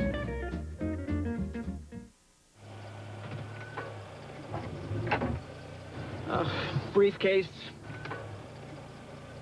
Need new tires? Our 35,000-mile tires are 4 for just 99 bucks. Pep Boys, one more reason cars like us, people love us. On this final day, maybe we'll check out the American League scoreboard, brought to you by British Airways, the world's favorite airline. Cleveland stays alive. Jim Thome gets hot when he needs to. Ramirez also homered, and they beat up on David Wells. A-Rod getting hot at the right time. He homered yesterday, homers again today. Seattle and Anaheim are tied. Shane Halter has done it. He is now the 4th major leaguer to play all 9 positions as the Tigers do beat the Twins. Fred McGriff, a game-winning fielder's choice as the Tampa Bay Devil Rays win. Baltimore wins 7-3 over the Yankees. The Yankees have lost 15 of 18. James Baldwin made an appearance today trying to get himself ready, but it was the Royals beating the White Sox. Mike Sweeney, a 2-run homer in that game. Tim Hudson goes back to work here in a 0-0 game.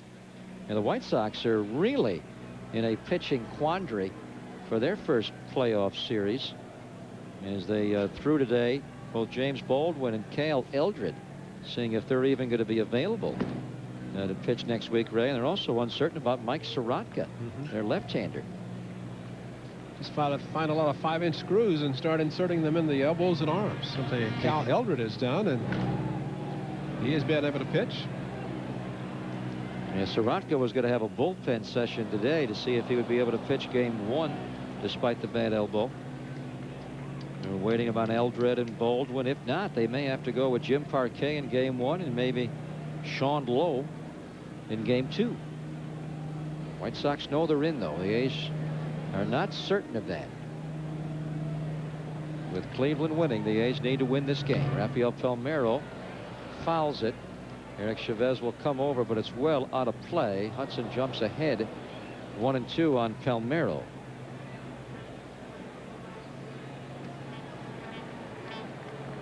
You can almost feel the tension in the air. And we're in the 6th inning now, and it's a 0-0 game. Well, it's probably because of the offense yesterday. There's no doubt that people read everything that happened in yesterday's game. Palmeiro's out on strikes. Tim Hudson strikes out Rafael Palmeiro to begin the 6th. And that is very good because Palmeiro almost hit a home run. Just missed a ball to right field, so striking him out on a low splitter is even better. Could not hold up his swing. Home plate umpire Brian Runke made the call himself. He did not offer at it by much, though. Strikeout number 6 for Tim Hudson today, and strikeout number 165 on the year. Rafael Palmeiro 1 for 3. Now he works to Chad Curtis. Well, yesterday the A's 23 runs on 24 hits. At the time, you're thinking, great, pour it on. But if you watch this game long enough, you have a feeling that the baseball gods have a way of evening things up. And here we are today now, 0-0 into the 6th inning. And it may come down to one pitch, one swing to determine the entire year. Chad Curtis trying to muscle up and come up with that swing, strikes out. Second time Huddy has struck out Curtis. He strikes out the first 2 in the 6th. He has struck out 7 today. Again, good splitter after he'd gone away with a slider. And I think what Hudson is getting in his mindset right now is that sure, it'd been nice to get runs early, but now we've got a ball game. And you can see almost like he's relaxed a little bit the last couple of innings, especially after last inning when he got out of a tough jam. Here's ball 1 to Ricky Leday, Ray. We've been talking all day about the A's position players and how they're getting better and better, and we showed you the numbers for Giambi and Chavez and Tejada this year compared to last year. Tim Hudson is getting better. Earlier this year, there was a time when if he was not good initially in a game, he was not going to get good. But he's evolved where he's, not that he was bad to start today, but he looked vulnerable, but was just able to stay with it, tenacious and not give them any runs, Ray. And now he's starting to lock in. 1-2 as he goes for a strikeout of the side. Is he?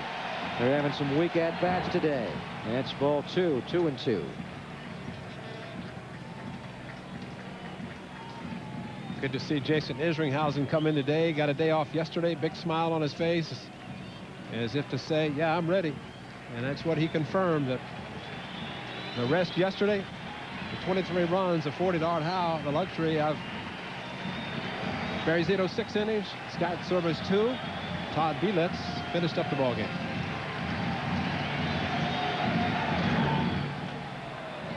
Ricky Leday fouls that one out of play back into the big crowd.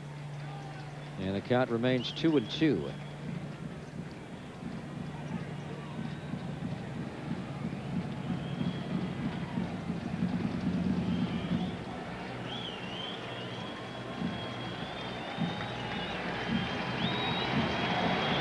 Shook him off twice. Now he goes on 2-2. It is ball 3 now to Ricky Leday. If Leday gets on base, DH Pedro Valdez, who has one of the Texas hits today. They only have 3, but he has one of them with a single to center his first time up. Barry Zito kicking back after his tremendous performance yesterday. Never loses focus despite the big lead. Leday rifles one. Giambi's got it. He caught it out of the air, but he will tap first anyway. Hudson, a 1-2-3 sixth.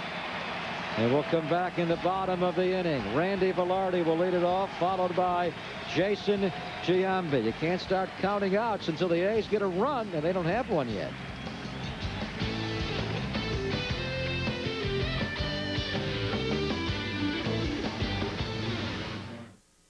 Introducing a dynamic breakthrough in office technology, the Ricoh eCabinet. Don't let its calm exterior fool you. Inside, its smart software is working furiously, capturing every document from every machine in your office. Documents you find instantly on your browser. Shh, look, there. That's the eCabinet in action. It's finding faxes, scans, photocopies, printouts. Fabulous to get that moment on film. Ricoh eCabinet. Save everything, find anything. Demo eCabinet at rsv.ricoh.com.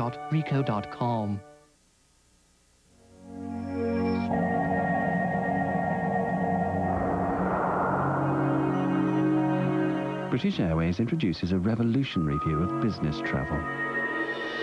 The world's only fully flat beds in business class.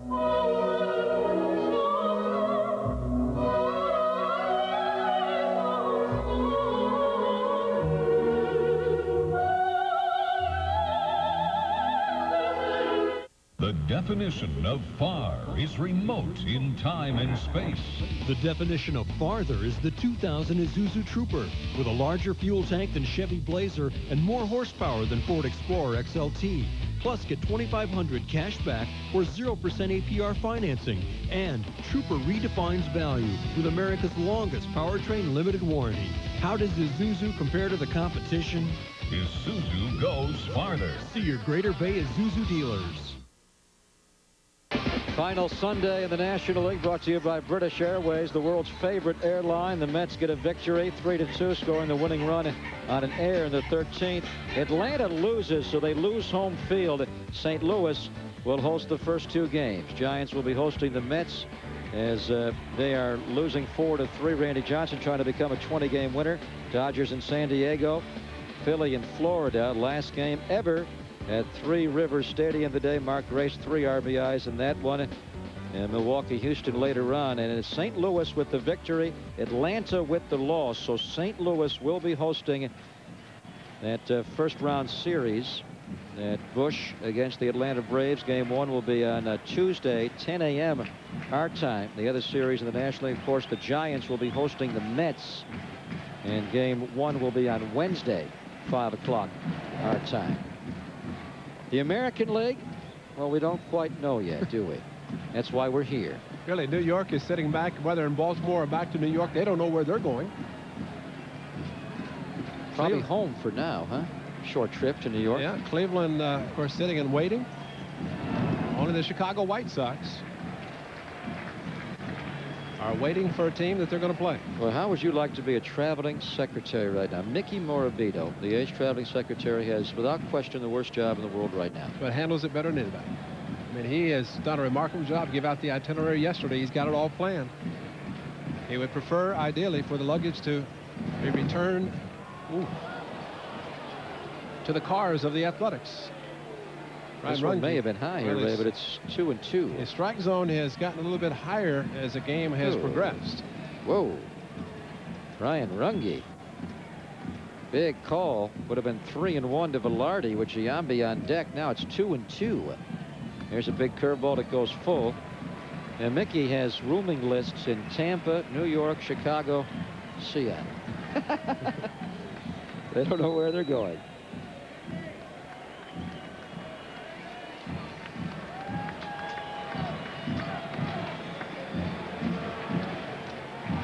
Three-two pitch.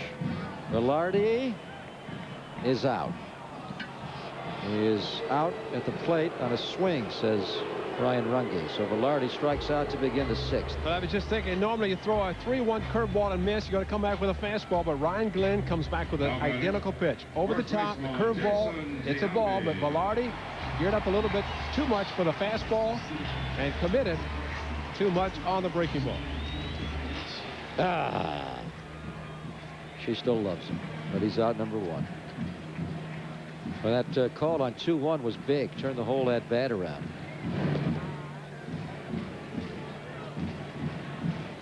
Not only are we hearing MVP, but we are seeing it. MVP all around the net. Giambi has walked twice today. And he takes ball 2. 2-0 to Jason Giambi. Just thinking of the 3-2 curveball from Ryan Glenn. Everything to gain, nothing to lose. From the standpoint of making that pitch, and more times than not, you're successful in that case. Their numbers are nearly identical, referring to Jason Giambi and Frank Thomas. That really is not going to be the determining factor. To me, it's the DH versus playing first base, where Jason wins it, and also his performance in September. And one of the rules given to the Baseball Writers Association of America on their ballot is actual value of a player to his team, that is strength of offense and defense. You can't overlook that. He's on base again. He has walked 3 times today. They never get out Giambi. He either gets a hit, a homer, or he walks. Yesterday, 5 at-bats, 5 on base. A couple of walks with a home run, a couple of singles, driving in 3. But if you're the Rangers and any other team, it's a bonus when you just give him 1 base. Yeah, there's no doubt that he is getting a lot of the old intentional walks. They are pushing around him, and it's up to Matt Stairs to make him pay. And Matty knows that, too. He has said it from day 1, that Jason needs protection. And he knows it's up to the hitter hitting behind Jason to be able to offer that protection and come through in situations like this.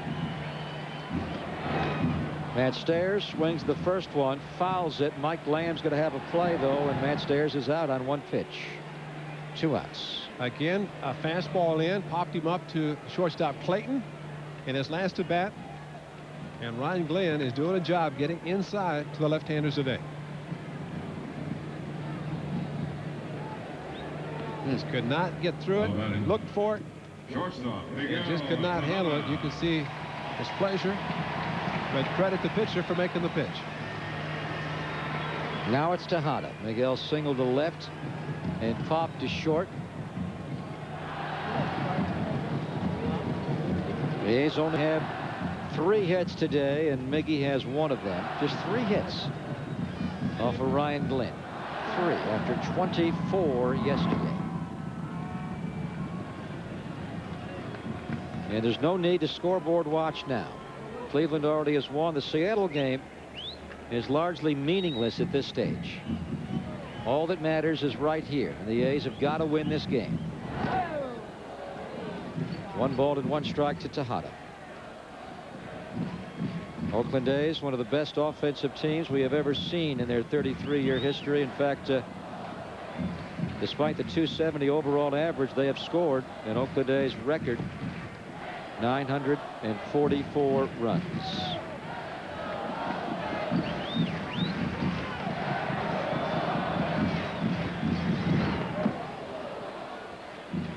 Count is 1-2 on Tejada, who has had the most powerful year at shortstop anybody has ever had.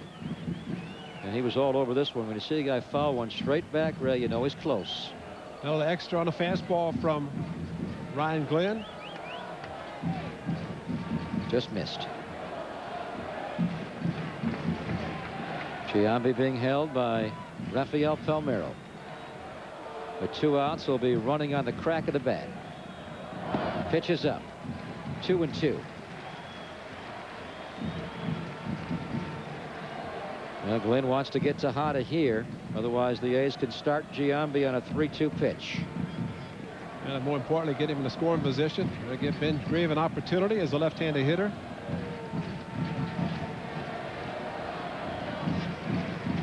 He wants the slider. And it worked. Tejada could not lay off the slide piece. It slid away. And there goes the A's threat in the 6th. Slides away also. Can you believe it is 0-0 after 6?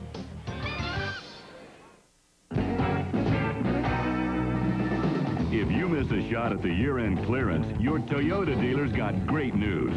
Now through October 2nd, you can get cash back on select 2000 Toyotas, like $750 back on Camry, Solara, and 4Runner, and $500 back on Tacoma and Tundra 4x2s.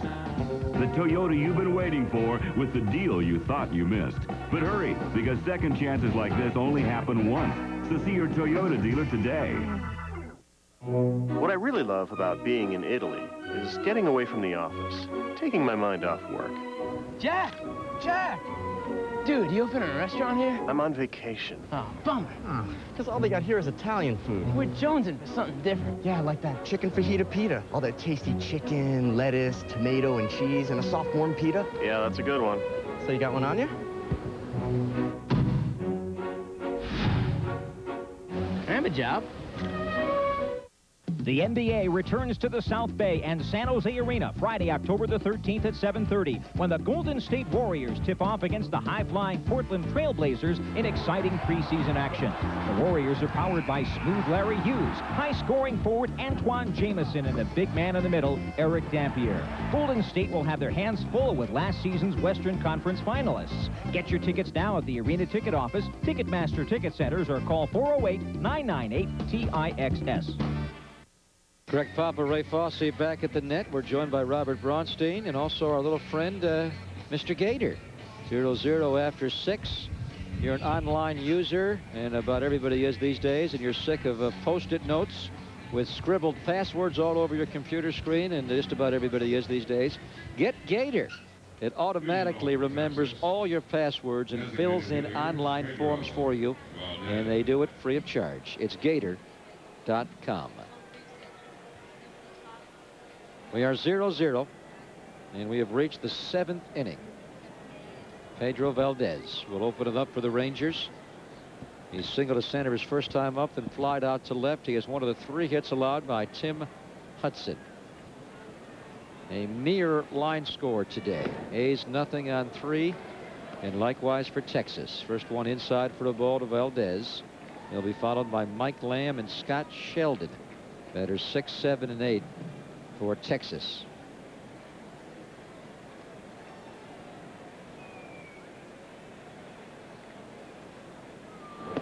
Pitches up. The appeal. Swing, says Ian Lamplugh. And the count is 1 ball and 1 strike. Check it out again. Well, in unison after this check swing, it was Ramon and Hudson pointing to the third base umpire. Did he go? Yes, evidently. And the third base umpire is Ian Lamplugh, even though John Shulock worked the plate yesterday. They have been reconfiguring our 4-man crew throughout this series. Lamplugh's at third. Ordinarily, the guy behind the plate would rotate over to third. Shulock would be at third today, but Shulock's at second base. Actually, he's in short right center field, but he's umpiring second. Hudson just 1 walk. He has struck out 7. Valdez to right. Matt Stairs, late jump, going to get back though and make the catch on the warning track. And that's the first time our heart really had to race in a ball hit by the Rangers today as Valdez drives one, but right to Stairs. A good low ball hitter. Valdez went down and got the off-speed pitch, possibly the changeup, put a very good swing on it. Fooled, but kept the bat back, went down, and maybe if he'd used 2 hands, fortunately the off-speed pitch forced him to take one of the hands off the bat. And Matt Stairs, fighting the sun and the wind, got to it. And definitely the swirling winds, I think, right now, picking up a bit, especially in the view corridors. Hudson has been threatened today. In the 5th inning, Mike Lamb opened with a single, and Scott Sheldon was hit by a pitch, and then Randy Knorr bunted. So it was 2nd and 3rd, just 1 out. And the A's were able to throw Lamb out on a play hit to Velarde. Threw him out at the plate. Velarde's got this one. He'll throw Lamb out. And Tim Hudson has the first 2 outs here in the top of the 7th.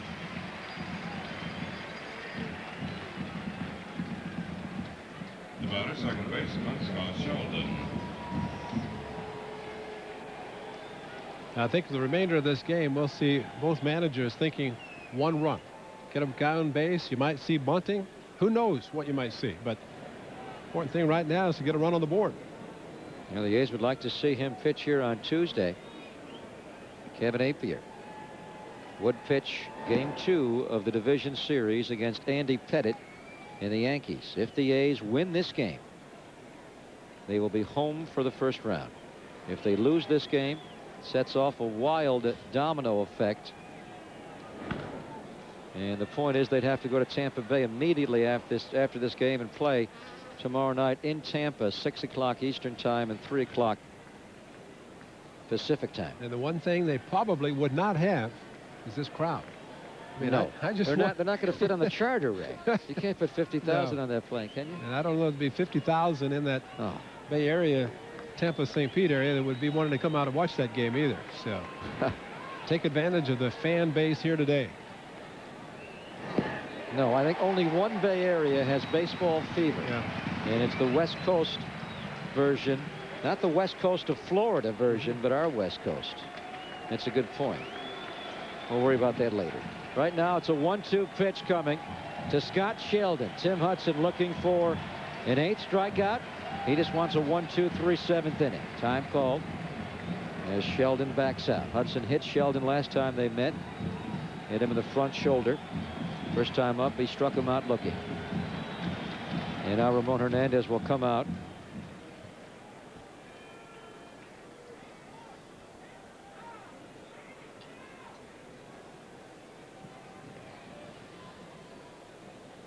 Tim Hudson 19-6 this year with a 4.31 ERA coming into the game. Trying to become the A's first 20-game winners since Bob Welch won 27 and Dave Stewart won 22 in 1990. He would be the A's first 20-game winner the A's actually drafted since Mike Norris went 22-9 with a screwball in 1980. Hudson gets the strikeout, his 8th of the game. He has retired 7 in a row. And now we'll stretch and come back and see if the A's can score. 0-0.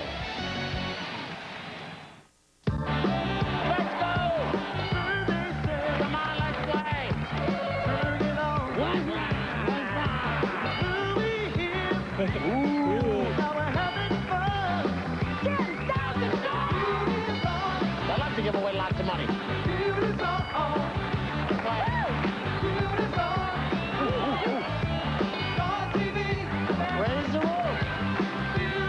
The Family Feud premieres Monday at 7:30.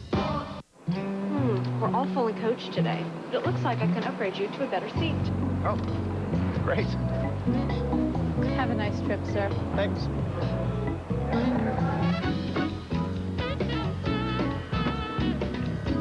With its comfortable body contoured leather seats, a traction control system, and a 200 horsepower V6 engine, the 2001 Accord is a more sophisticated way to travel. Presenting the ultimate tire for your 4x4, the Michelin LTX. Michelin technology gives it a smooth, quiet ride. Yet it's tough enough, Michelin enough to get you through anything. Buy 4 Michelin tires now and get a free emergency roadside kit. And you'll be eligible to enter the Buy 4 and Score sweepstakes with chances to win a BMW X5 and an iMac computer or other great prizes. See your participating Michelin dealer by October 31st. Surprisingly, it is 0-0. Each club only 3 hits. The Rangers have batted 7 times. The A's will bat for a 7th time here. The 2 starting pitchers have been excellent. For Tim Hudson, no surprise. For Ryan Glynn, who came into this game overall with an ERA of 5.84 and a 5-6 record, it is surprising. They have pitched around Jason Giambi all day. And I think you know the scenario. We've told you enough. Very simply, if the A's win, they are in as champions of the American League West, and they would host the Yankees here beginning on Tuesday night. If they lose, they have to go to Tampa. No one wants to go to Tampa. Ben Grave will lead off the 7th. Ben walked his first time up, then he flied out to center. Who's going to get this offense started? Ben Grave takes the ball. You know, I might be surprised about Ryan Glenn, but I think it's a good point that we talked earlier about Kevin Brown. His opposite number did well against him. In the air to left field, Chad Curtis backpedaling. And he's got it. Ben Grieve is out. One away, Ray. I think you have to really appreciate a pitcher who rises to the occasion, whether it's a big game like this or a pitcher on the opposing team is the best on the ball club. Tim Hudson, of course, with his 19 wins, tops the Athletics, and Ryan Glenn has matched him today. 3 hits apiece. He has not struck out as many as Hudson, but they are battling, and a good one. And even though Glenn has not had a tremendous year, he is a guy they think highly of. Guy who has a bulldog mentality, has obviously a good knowledge of pitching. He has 4 pitches that he has used effectively today. Ryan Glenn has had his season interrupted twice this year with stints on the disabled list. First time because of a blister on his right index finger. The second time, more recently, and much scarier, he had a fainting episode that landed him on the disabled list. He actually collapsed in the dugout right in the middle of a game. It was extremely hot in Texas, you'll recall, in late August. Temperatures well into the 110, 112 area, and he collapsed in the middle of a game for Johnny Oates. 2-1 pitch. Count is 2-2. And he went on the disabled list immediately, where they found out they had a chemical reaction in the body that causes the heart rate to fall until the person actually faints. Chavez just swung at ball 3. A little bit anxious on the 2-1 pitch. That's what Art Howe was pointing out there. Maybe trying to crank it up a little bit extra with the right shoulder. And he struck out there, and a breaking ball in. And Eric Chavez 0 for 3 today. Oh, this is a tough one here for out number 2 in the A's 7th. Hard slider inside, and he sees right there in the bottom, and the ball disappears.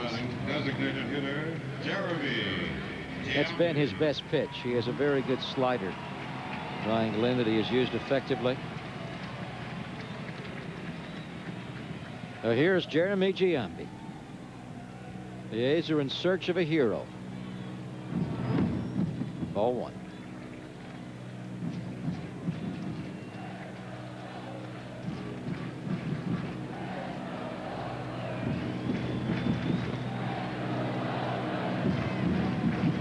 Ryan Glenn has turned to medication and a high salt diet to help control the fainting spells. 1-0 pitch. Giambi rifles one to right field. In the corner. Ricky Leday will pick it up. He'll throw to second base. Giambi is on second base with 2 outs.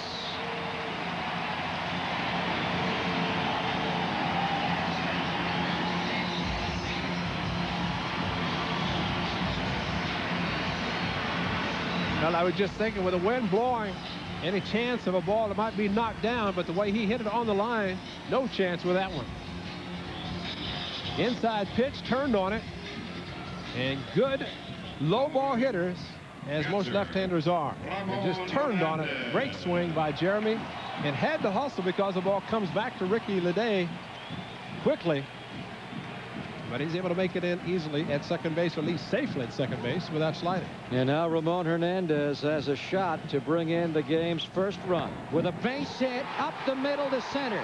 Jeremy Giambi being waved in. Green's throw to the plate is offline. Hernandez to second base. The A's have a 1-0 lead.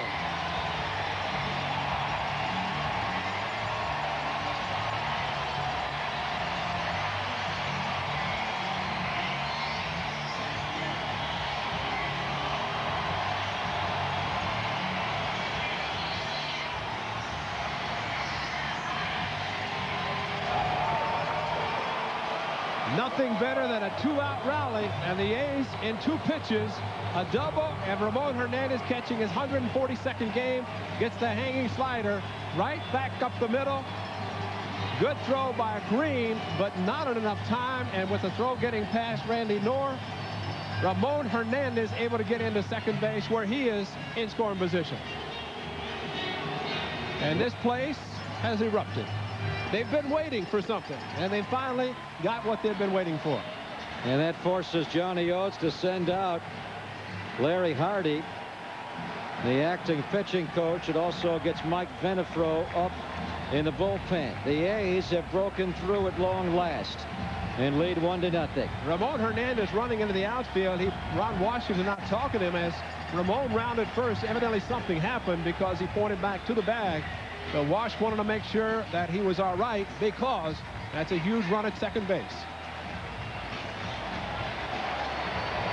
I think it would take an awful lot more than that to get Ramon Hernandez out of this game. Now batting, center fielder Terrence Law.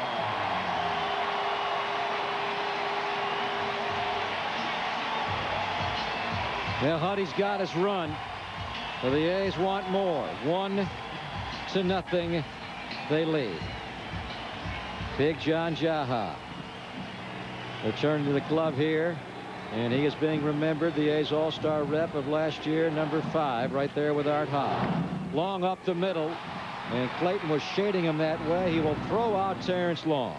But the number 8 and 9 hitters come through with 2 outs. Jeremy a double, and Ramon the single. The A's have a run after 7.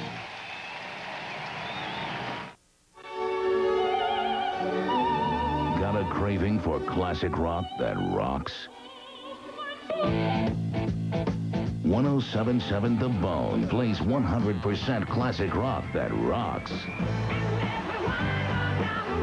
When you need classic rock that rocks, you need the new 107.7 The Bone. Yeah! For Aerosmith and Ozzy, it's 107.7 The Bone. When you first walk into Tony and Alba's family restaurant, the fragrant aroma of fine Italian cuisine fills your senses. You'll love the atmosphere, the fast, friendly service, and the terrific food. 7 Bay Area locations with the newest in Redwood City. Since 1982, Bay Area families know they'll find great food, nice people, and a friendly atmosphere at Tony and Alba's. What more could you ask? Tony and Alba's. Good food, good friends, good times.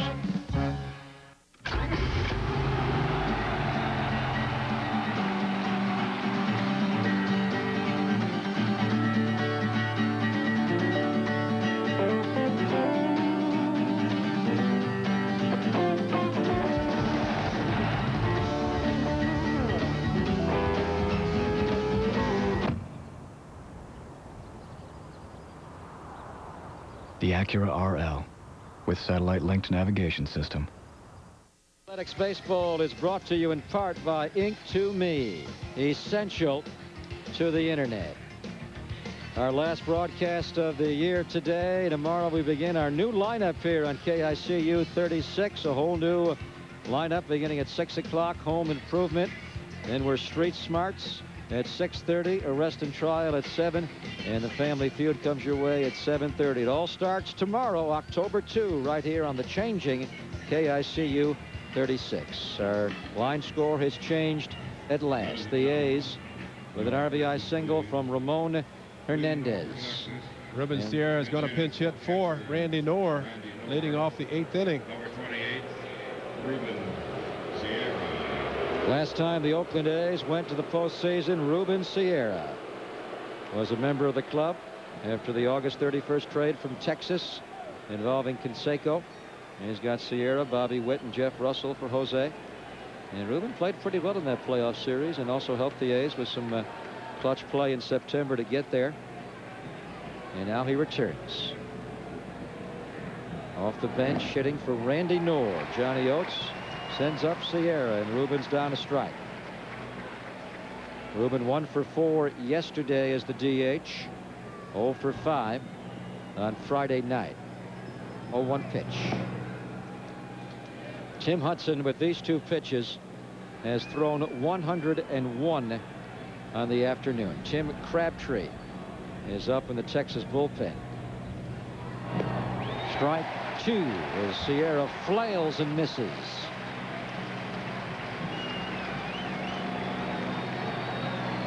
Stand with the splitter slash changeup, floating away from Sierra, and that's where you want to try to keep the ball with Ruben. still opens up and wants to pull. Struck him out.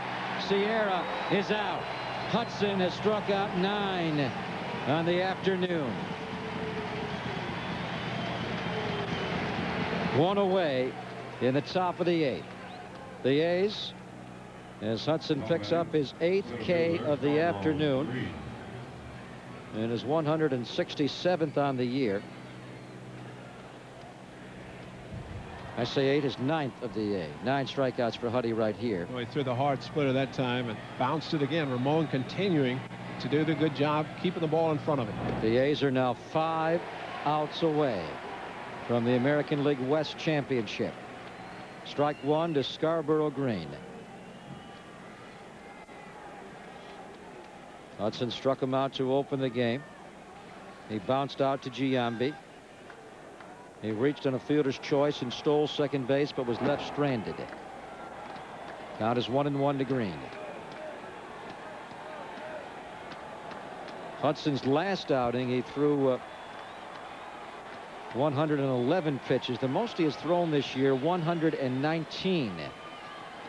1-1 pitch. Count is 2-1.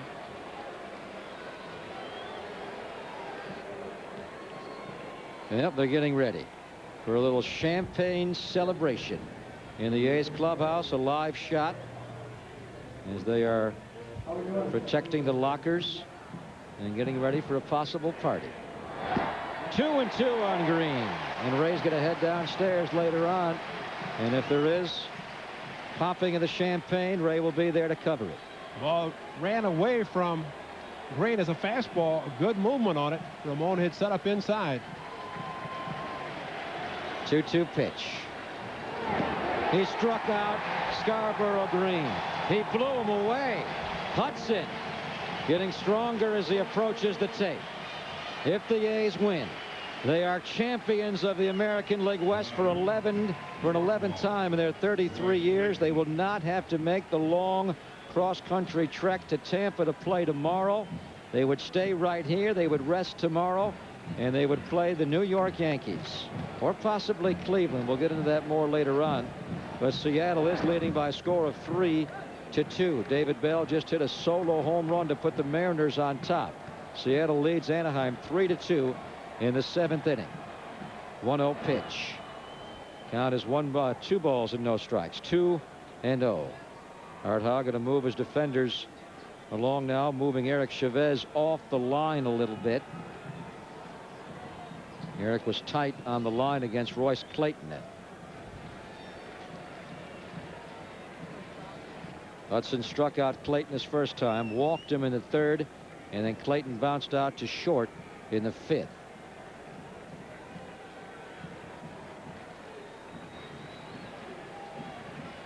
.20 pitch. He can smell it now. It's called adrenaline, Greg. I mean, you get pumped up. He's kept his pitch count down. We talked between innings, 119 pitches, the most he's ever thrown this year in any one start. Well, they're all locked on Huddy. 2-1 pitch. In the air, right center, stares, can't get it. It's past him. Clayton to second. Terrence Long backing up will hold him to a double. Ball gets away, but it does squirt over to Eric Chavez. Now, Art Howe's got a call to make here. A double for Clayton. The batter is Rafael Palmeiro. The call to the bullpen being made by pitching coach Rick Peterson to Brad Fisher. A.J. Hinch will run down, and they're going to start to warm up Jim Messier. With Clayton doubling and not singling, the A's have the option here of walking Rafael Palmeiro. And they're going to put him on. Got the pitch up. Good hitting by Royce Clayton. Going opposite field. Matt Stairs was playing him shallow, but the angle, he just could not get to it as Clayton hit it hard. This used to be a baseball taboo. No matter who the hitter was. On deck is Chad Curtis. Even a great hitter like Rafael Palmeiro, managers would be reluctant to walk late in games because in this situation, folks, you are putting the go-ahead run on base. But we see it almost daily, Ray. The one guy in the lineup you can't have beat you is Palmeiro. they'll run the risk of Curtis possibly giving the Rangers the lead not to pitch to Palmeiro. Charlie Manuel did it in Cleveland against the Blue Jays when he intentionally walked Carlos Delgado, runner at second base, and got Tony Batista yesterday to ground out. And that's it's a chance you take, but as you mentioned there with this lineup, and nothing against Chad Curtis, but Rafael Palmeiro is the guy. All right, Giambi comes in. And let's hope that's Rafi's last at bat of this season. Rick Peterson comes out of the dugout, and they'll talk about how to get Chad Curtis out. Chad Curtis, for a small man, he is only 5'10", 185 pounds, takes a big cut, a big swing. He likes fastballs. He drives the ball well. So Rick Peterson just going over with Giambi and Hernandez and Hudson. This will be broken up. Well, the A's have won 21 of 28 games in September. Yes, Giambi's had a big month, but the A's pitching staff has been remarkable, and Rick Peterson has done another great job with this team. The A's are now number 3 in the American League in pitching. They have won in September because they have outpitched everybody, and if they win in October, it'll be because of pitching, and Jim Messier's been a big part of it. So here we go. Hudson against Curtis. The runner at second base, Clayton, could tie the game, and now Palmeiro could give the Rangers the lead. 1-0 A's. We're in the top of the 8th. 2 outs. It's ball 1 to Curtis. Now the outfield playing shallow, assuming that Chad Curtis is going to hit a ball either on the line or on the ground, and they'd like to have a play at the plate with Royce Clayton. Although he can run very well with 2 outs, he'll be able to get a good jump as soon as contact, if it's made. Count is 2-0. 2-0. After Curtis, it is Ricky Leday, a left-handed batter. If Hudson would lose Curtis, strong likelihood Art Howe would pull out Hudson and go to Messier with the screwball to pitch to Leday.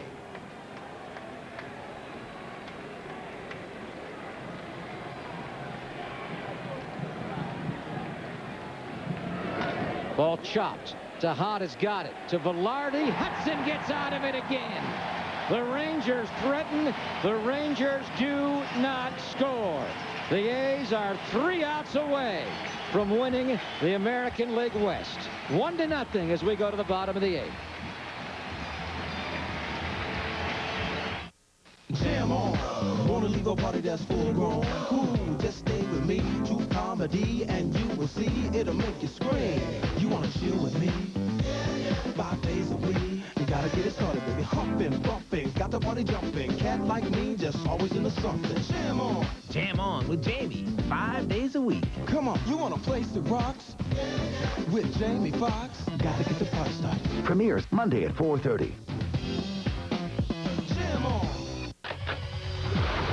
His brother was murdered. I think he was taken out. Taken out. None of this is your fault. None of it. And Jack Carter Everything changes. Why not me? is going to make things right. You don't fix things, Jack. You break things. All of a sudden you care? You're a bad brother, remember? I know who I am. Sylvester Stallone. My name is Jack Carter, and you don't want to know me. Get Carter.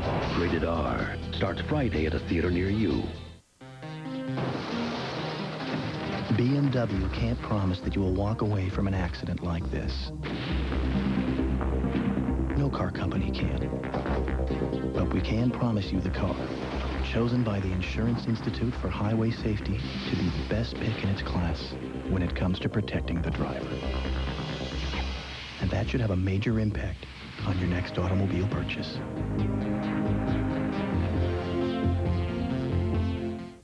Getting ready here. The A's may be hitting for Pisano. Tejada with a shot. Tejada. Holy cow, yahoo! Tejada does not know it. Now he does. He's not even going to stop. He gets around the bases in 3.9 seconds. We are tied at 7. Unbelievable. July the 8th.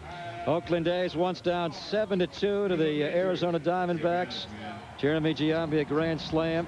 And then Miguel Tejada with a highly unlikely home run off of Kim of the Diamondbacks ties it, and the A's wind up winning it 8-7 in 10. B.J. Wasgus has come in for Johnny Oates after Randy Knorr was hit for. B.J. takes over behind the plate. Jason Isringhausen gets up in the A's bullpen. The A's lead 1-0. We're in the bottom of the 8th. Randy Velarde, Jason Giambi, Matt Stairs trying to give the A's an extra run to play with. Looking ahead to the Texas 9th inning. Ricky Leday scheduled to lead off, followed by Pedro Valdez and then Mike Lamb. What do you think, Foss? Is he going to go right to Isringhausen, or will Huddy begin the 9th? No, I think he'll go right to Izzy. Rather have him start the 9th. At least, you know, you have a 1-run lead. Huddy, by my count, was 119. So 8 innings, a 4-hit baseball, and you have your closer who's rested. And the 119, it ties a season high for Tim. He has not thrown more than 119 pitches in any one start. There's a little bit of a latitude today because the A's, if they win this game, will have a call to make in Game 3 against the Yankees. As we told you, Heredia will pitch Tuesday if they win, Afier Wednesday, off day Thursday. Art Howe could come back with Hudson on Friday, or he could pitch Barry Zito on turn. And if they elect to go to Zito, Huddy would have an extra day. This one is stung. Green was shallow. It is over his head. It disappears behind the wall. Randy Velarde is homered.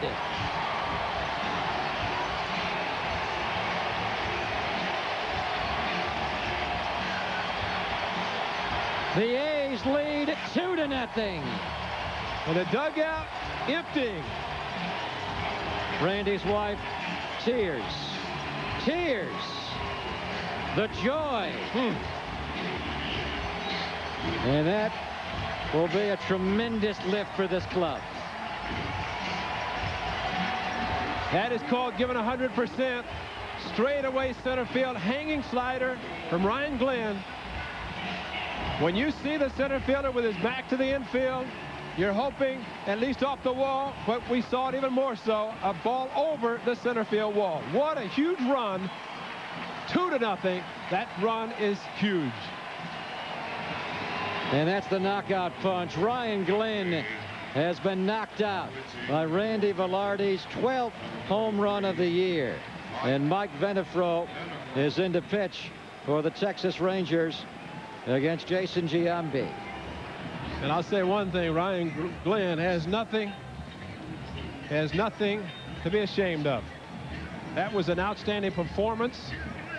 As you'd mentioned, he'd had a tough time in his last 3 starts, but to be put in this game with a sellout crowd, the A's going for everything today, he did an outstanding job. And Johnny Oates with Jason Giambi, who's walked 3 times, turns it over to his left-hander Venefro. And what a weekend for Randy Velarde.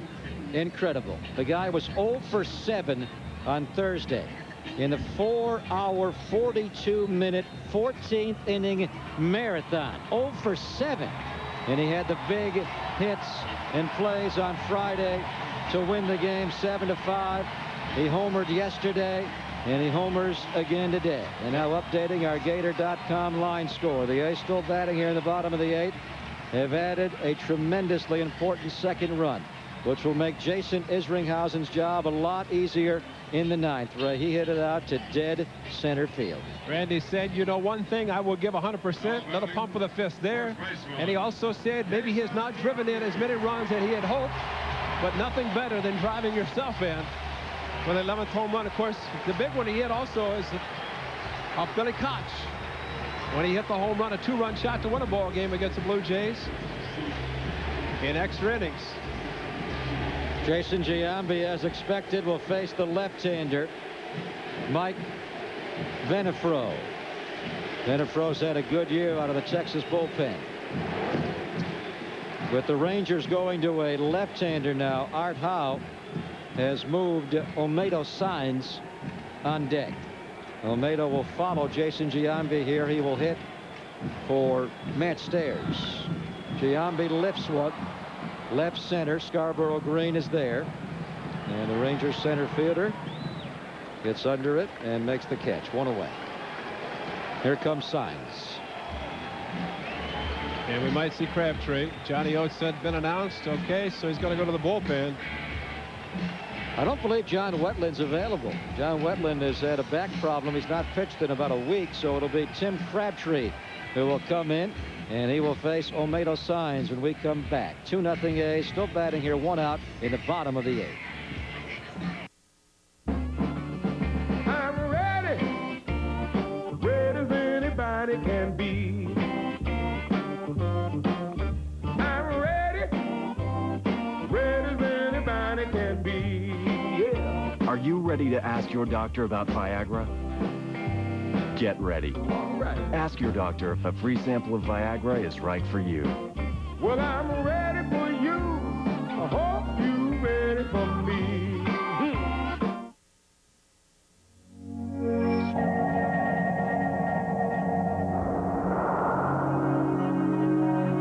British Airways introduces a revolutionary view of business travel.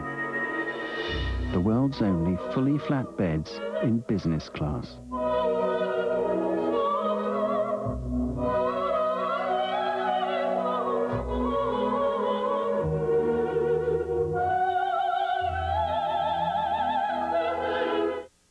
Only one can be the best. To treat athlete's foot, it's Lamisil AT with full prescription strength. These take 4 weeks of treatment. Lamisil AT cures it with just 1. 3 months later, you're still athlete's foot free. Lamisil AT, the best way to cure athlete's foot. Only one can be the best. Now, the best way to cure athlete's foot comes in a new targeted spray. The new Lamisil AT spray pump, now without a prescription. These take 4 weeks of treatment. Lamisil AT cures it with just 1. The new Lamisil AT spray pump. Do what this guy's doing in our TV truck. Jump online and get your tickets. May all begin as early as Tuesday against the Yankees. OaklandAthletics.com. They are the best place to get your A's tickets. On the A's official website, you can purchase MVP, field level, plaza level, infield and outfield, upper reserve, or bleacher seats. You can also call Bass at 510-762-BALL. The A's are 3 outs away from winning the West and taking on the Yankees. Oh, so close. Tim Crabtree is in to face Olmedo Signs. Mickey Morbido on the radio booth. Hands together, saying a prayer. Hold on, guys. Although he's got to get on the telephone and cancel. All right. It doesn't matter. You got to cancel everything. It's easy to cancel. You pour champagne on him, Ray, when he's on the phone. We'll see if you can do that in the clubhouse. Olmedo Signs, the first one he sees. Oh, my goodness, he has crushed it. 3-0 A's. Take your time, Olmedo. You don't have to run hard when you do that. He's pumping his fist, too. He started as soon as he got to first base, and he's still doing it. He can barely get around. He's playing with a bad left hamstring. He hits his first career pinch hit home run. And it is all coming into play now. I love it. This whole playoff vision has been rather blurry, but right now it is becoming crystal clear. The A's, 3 outs away, have a 3-run lead. They have hit 2 solo homers here in the 8th. Velarde and now Olmedo Signs. Tejada fouls one off. You know, it's hard at times to get certain players excited to show their emotion, but I tell you, Olmedo did not hesitate in showing his. He absolutely destroyed that ball. It went well over the jagged edge, and look where this ball lands in left center field. Crabtree, a sinker ball pitcher, left it up, and Olmedo absolutely crushed it. He knew it. Everybody knew it. Yahoo. Yeah, they can feel it now. Count is 2-1 on Tejada. Jason Isringhausen now is done throwing. He is watching the game. 2-1 pitch. Ricky Leday scheduled to lead off for the Texas Rangers in the 9th. Then Pedro Valdez, and Mike Lamb. It's all here. And the A's don't care about a 3-run lead for Izzy's save. They'll take as many as they can get. Izzy will be in the ball game anyway. Tejada fouls it off, and the count goes full. Jason Isringhausen has not picked up a 1-run save since August. He won't have to. Now he's got 3 to play with. Hudson will turn it over to Izzy. Jason Isringhausen, 11 for 11 this year, saving 3-run leads. So the A's on the verge of a 91st victory, which would win them the West, and Tim Hudson would have 20 of the 91. I forgot about that. I really forgot about that. I'm not sure he has. Yeah. He may have. He's such a competitor. Yeah. He's so locked into what he's doing that number 20 is a nice round number. Tejada fouls one straight back. Well, the A's have only had 14 20-win seasons in their Oakland A's history. Catfish, 4 of them. Stu had 4 in a row. Vita Blue had 3 of them. And then Kenny Holtzman, Mike Norris, and Bob Welch with 1 20-win seasons. And Tim Hudson trying to become a 20-game winner himself in only his first full year. Ramon Hernandez, the big single to give the A's the lead. And now Tejada swings and misses. Miguel struck out, 2 away in the bottom of the 8th inning. This was a 0-0 game after 6. Jeremy Giambi doubled with 2 outs. And then Ramon Hernandez brought him in to break up the tie and give the A's the lead. Velarde homered, and now Signs is homered. And all of a sudden, the A's are up 3. Here's Ben Griep. Ben playing with a stiff neck.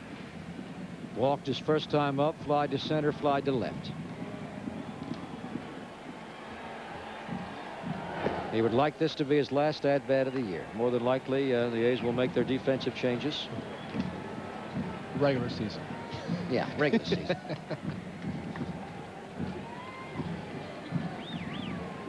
One-0 pitch. That is a base hit for Ben, right down the line. Ben Grieve will pick up his 40th double of the season. And appropriately, Ryan Christensen grab a helmet and head into second base where you, it's got to be Bo Porter. But you would think that with Stairs out of the game, both of them probably will go in, 1 to right, 1 to left. Running at second base for Ben Grieve. Probably Rhino to left and Bo to right. Art Howe has some pinch running possibilities, certainly, and he chooses Bo Porter, who won the PCL stolen base title this year with 19 thefts for the Sacramento River Cats.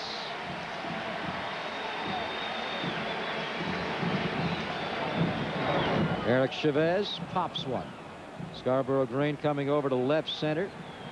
And he will make the catch. That will end the 8th inning, an inning that began with Randy Velarde hitting number 12, but none bigger than this one. Out to dead center to make it 2-0, and then Olmedo Signs, for the first time in his career, a pinch hit home run. The A's, with 2 bombs in the inning, have a 3-run lead as we go to the 9th. 3 outs away. Mr. Chow's. That's me. Mr. Chow's. The best. Chow down at Mr. Chow's. Chinese fast food. Mushroom chicken. Press 1. Lemon chicken turns me on. Barbecued ribs or tangerine. Honey boneless, know what I mean? Sesame chicken sure is nice. Food is a food at a low chow price. I'm all over the place. Mr. Chow's. That's me. Mr. Chow's. The best. Chow down at Mr. Chow's. Chinese fast food. If you want to talk to a friendly voice, we'll connect you. If you run out of gas, we'll help you fill it. If you've locked your precious poopsie in the back seat, we'll help get her out. If you forget how to use the CD player, we'll remind you. Your whatchamacallit needs a thingamajig. We'll get you one. And if it's your 25th anniversary and you return home to your loving wife empty-handed, you're screwed.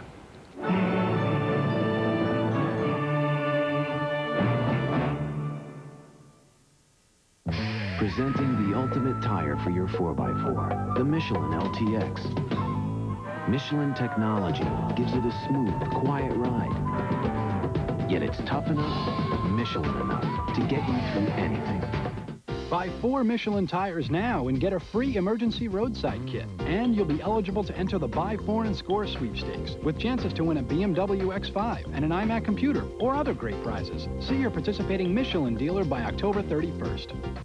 Here's one last time I'm going to tell you this. Follow those Gator eyes to one of the most valuable sites on the internet. Go to Gator.com and download their software. It fills in online forms for you automatically, and it's free. Gator.com. Bo Porter has come in.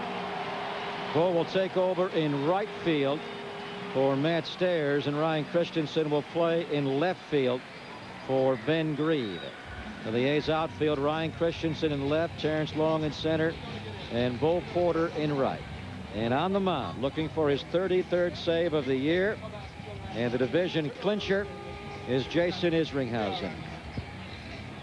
Jason, with a pep talk from the other Jason, now goes to work, and he looks to be dizzying.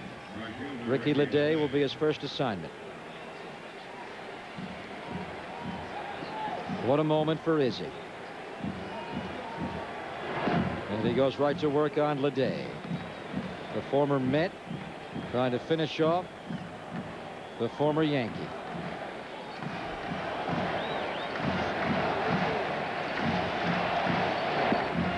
Strike. 1 ball and 1 strike.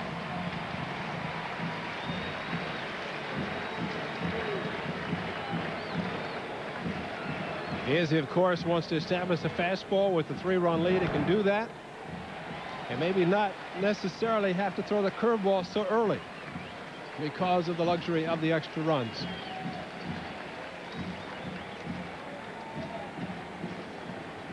Count is 1-2, as we have seen from Isringhausen throughout the year. He likes to turn to his curveball when he gets 2 strikes. He might try it just to break it in right now. There it is. And Leday, just a piece, fouls it off to stay alive. Tim Hudson. An interested bystander, you might say. They all are. But for Huddy, this 91st victory would give him 20 on the year. And no reason to think about getting any cold ice on your right arm. Try some cold champagne. I think he's ready to charge the mound. Oh, definitely. Who's going to be the first one out? 1-2 pitch to Ricky Leday. It's ball 2.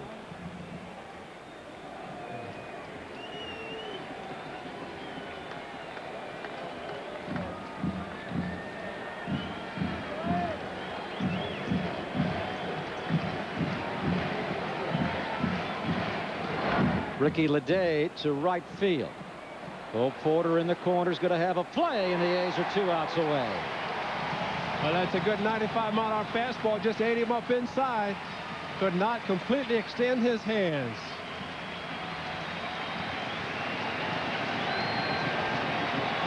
They've done a good job. Down to 2. So close.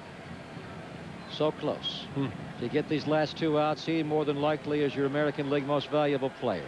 He's a 20-game winner. And Roger Clemens is here Tuesday night against Gil Heredia. What could be better than that? 0-1 to Pedro Valdez. Izzy worked the game here on Friday night, got the save, his 32nd. And that finished up quite a 3-day span for Jason. He worked 3 days in a row for only the 2nd time all year and the 1st time since early May. And he said yesterday, don't even think about it. Forget about it. That's right. Don't even think about it. But today, smile on his face with a nice little hop to his step coming into the clubhouse. And here he is in the 9th inning. In his first full year as a closer. Chopped. Tough play for Miguel. He will fire. Giambi comes off the bag smartly. And Pedro Valdez will reach first base on the infield single. You know, very seldom has Isringhausen given us a 1-2-3 so here on the first day of October, no reason to think he'd have one here. Valdez, a good idea as he goes opposite field on a cutter that didn't cut, kind of stayed in the middle of the plate. And Tejada did not have a chance to plant and utilize his strong arm, instead throwing off balance. Valdez runs too well. Batter is Mike Lamb.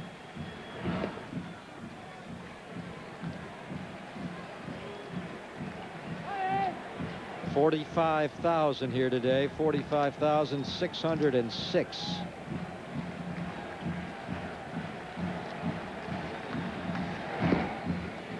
All very quiet now. A's are up 3-0. Any one pitch, they could erupt. A double play could be turned, and the A's could win this thing. 2-0 pitch. Just off the plate. Now, the other scenario develops. Isringhausen 3-0 on Lamb. If he loses him, Scott Sheldon becomes the tying run.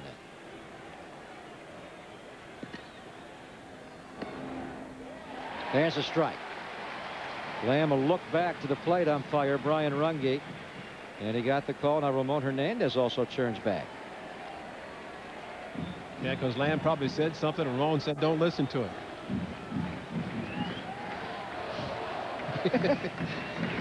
Been there, I know that. He doesn't know what he's talking about. That was a good pitch. Right. Lamb, tough one down the line. This will drop for a base hit. A bloop base hit for Mike Lamb. And the Texas Rangers are not going to go quietly. They are going to bring the tying run into the batter's box. And all the importance of extra runs, the insurance runs. Frank Catalanato in the on-deck circle has done an excellent job pinch hitting.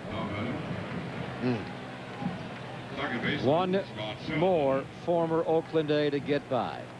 The A's were able to get by Kenny Rogers here on Friday night. They've been able to tame Ruben Sierra all weekend. Now they got to deal with Scott Sheldon. Strike one to Sheldon. Sheldon was the A's first-round draft pick, number 8 overall back in '91, out of the University of Houston. 7 years in the A's chain. 0-1 pitch. A little tardy. Izzy cranks it up for strike 2. Well, you see the difference in the right-hander versus the two lefties that Izzy faced, and Valdez and Lamb. The right-hander Sheldon, first pitch, really followed through very well to the outside part of the plate, and the pitch inside was very hard.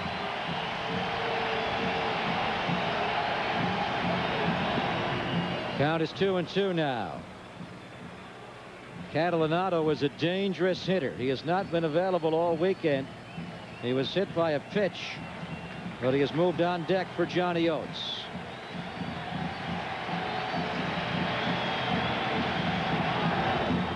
This one is sky. It is going to be playable for Chavez. Hernandez never found it, and Eric Chavez comes way in to make the catch.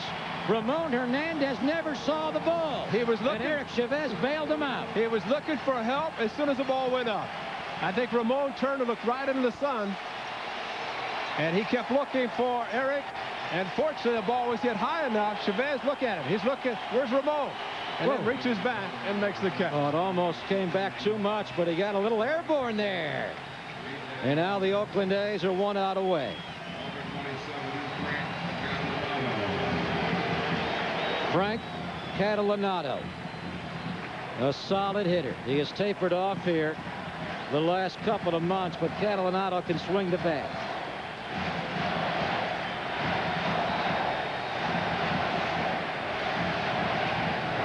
Catalanato takes ball 1.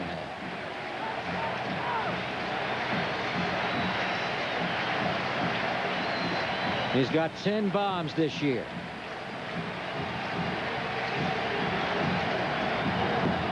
Strike.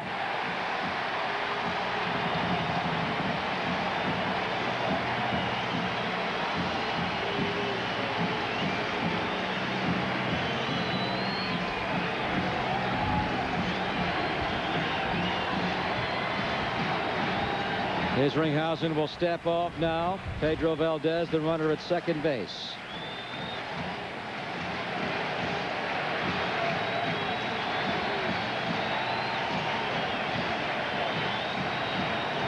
Curveball. The A's are a strike away.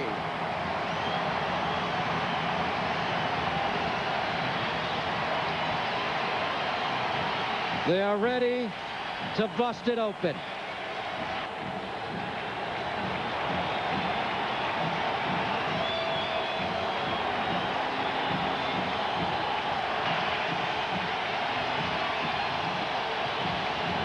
Curveball, it's over for the 11th time.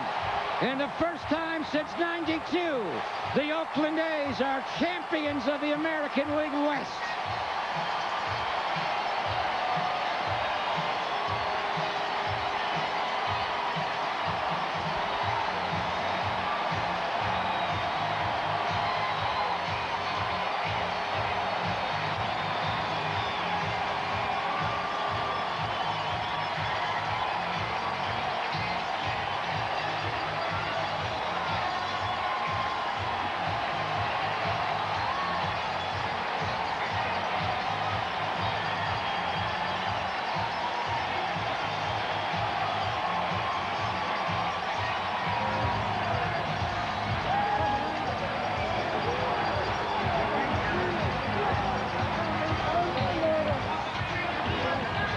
Jason Isringhausen loves to go to the curveball with 2 strikes, and he completely froze Frank Catalanato.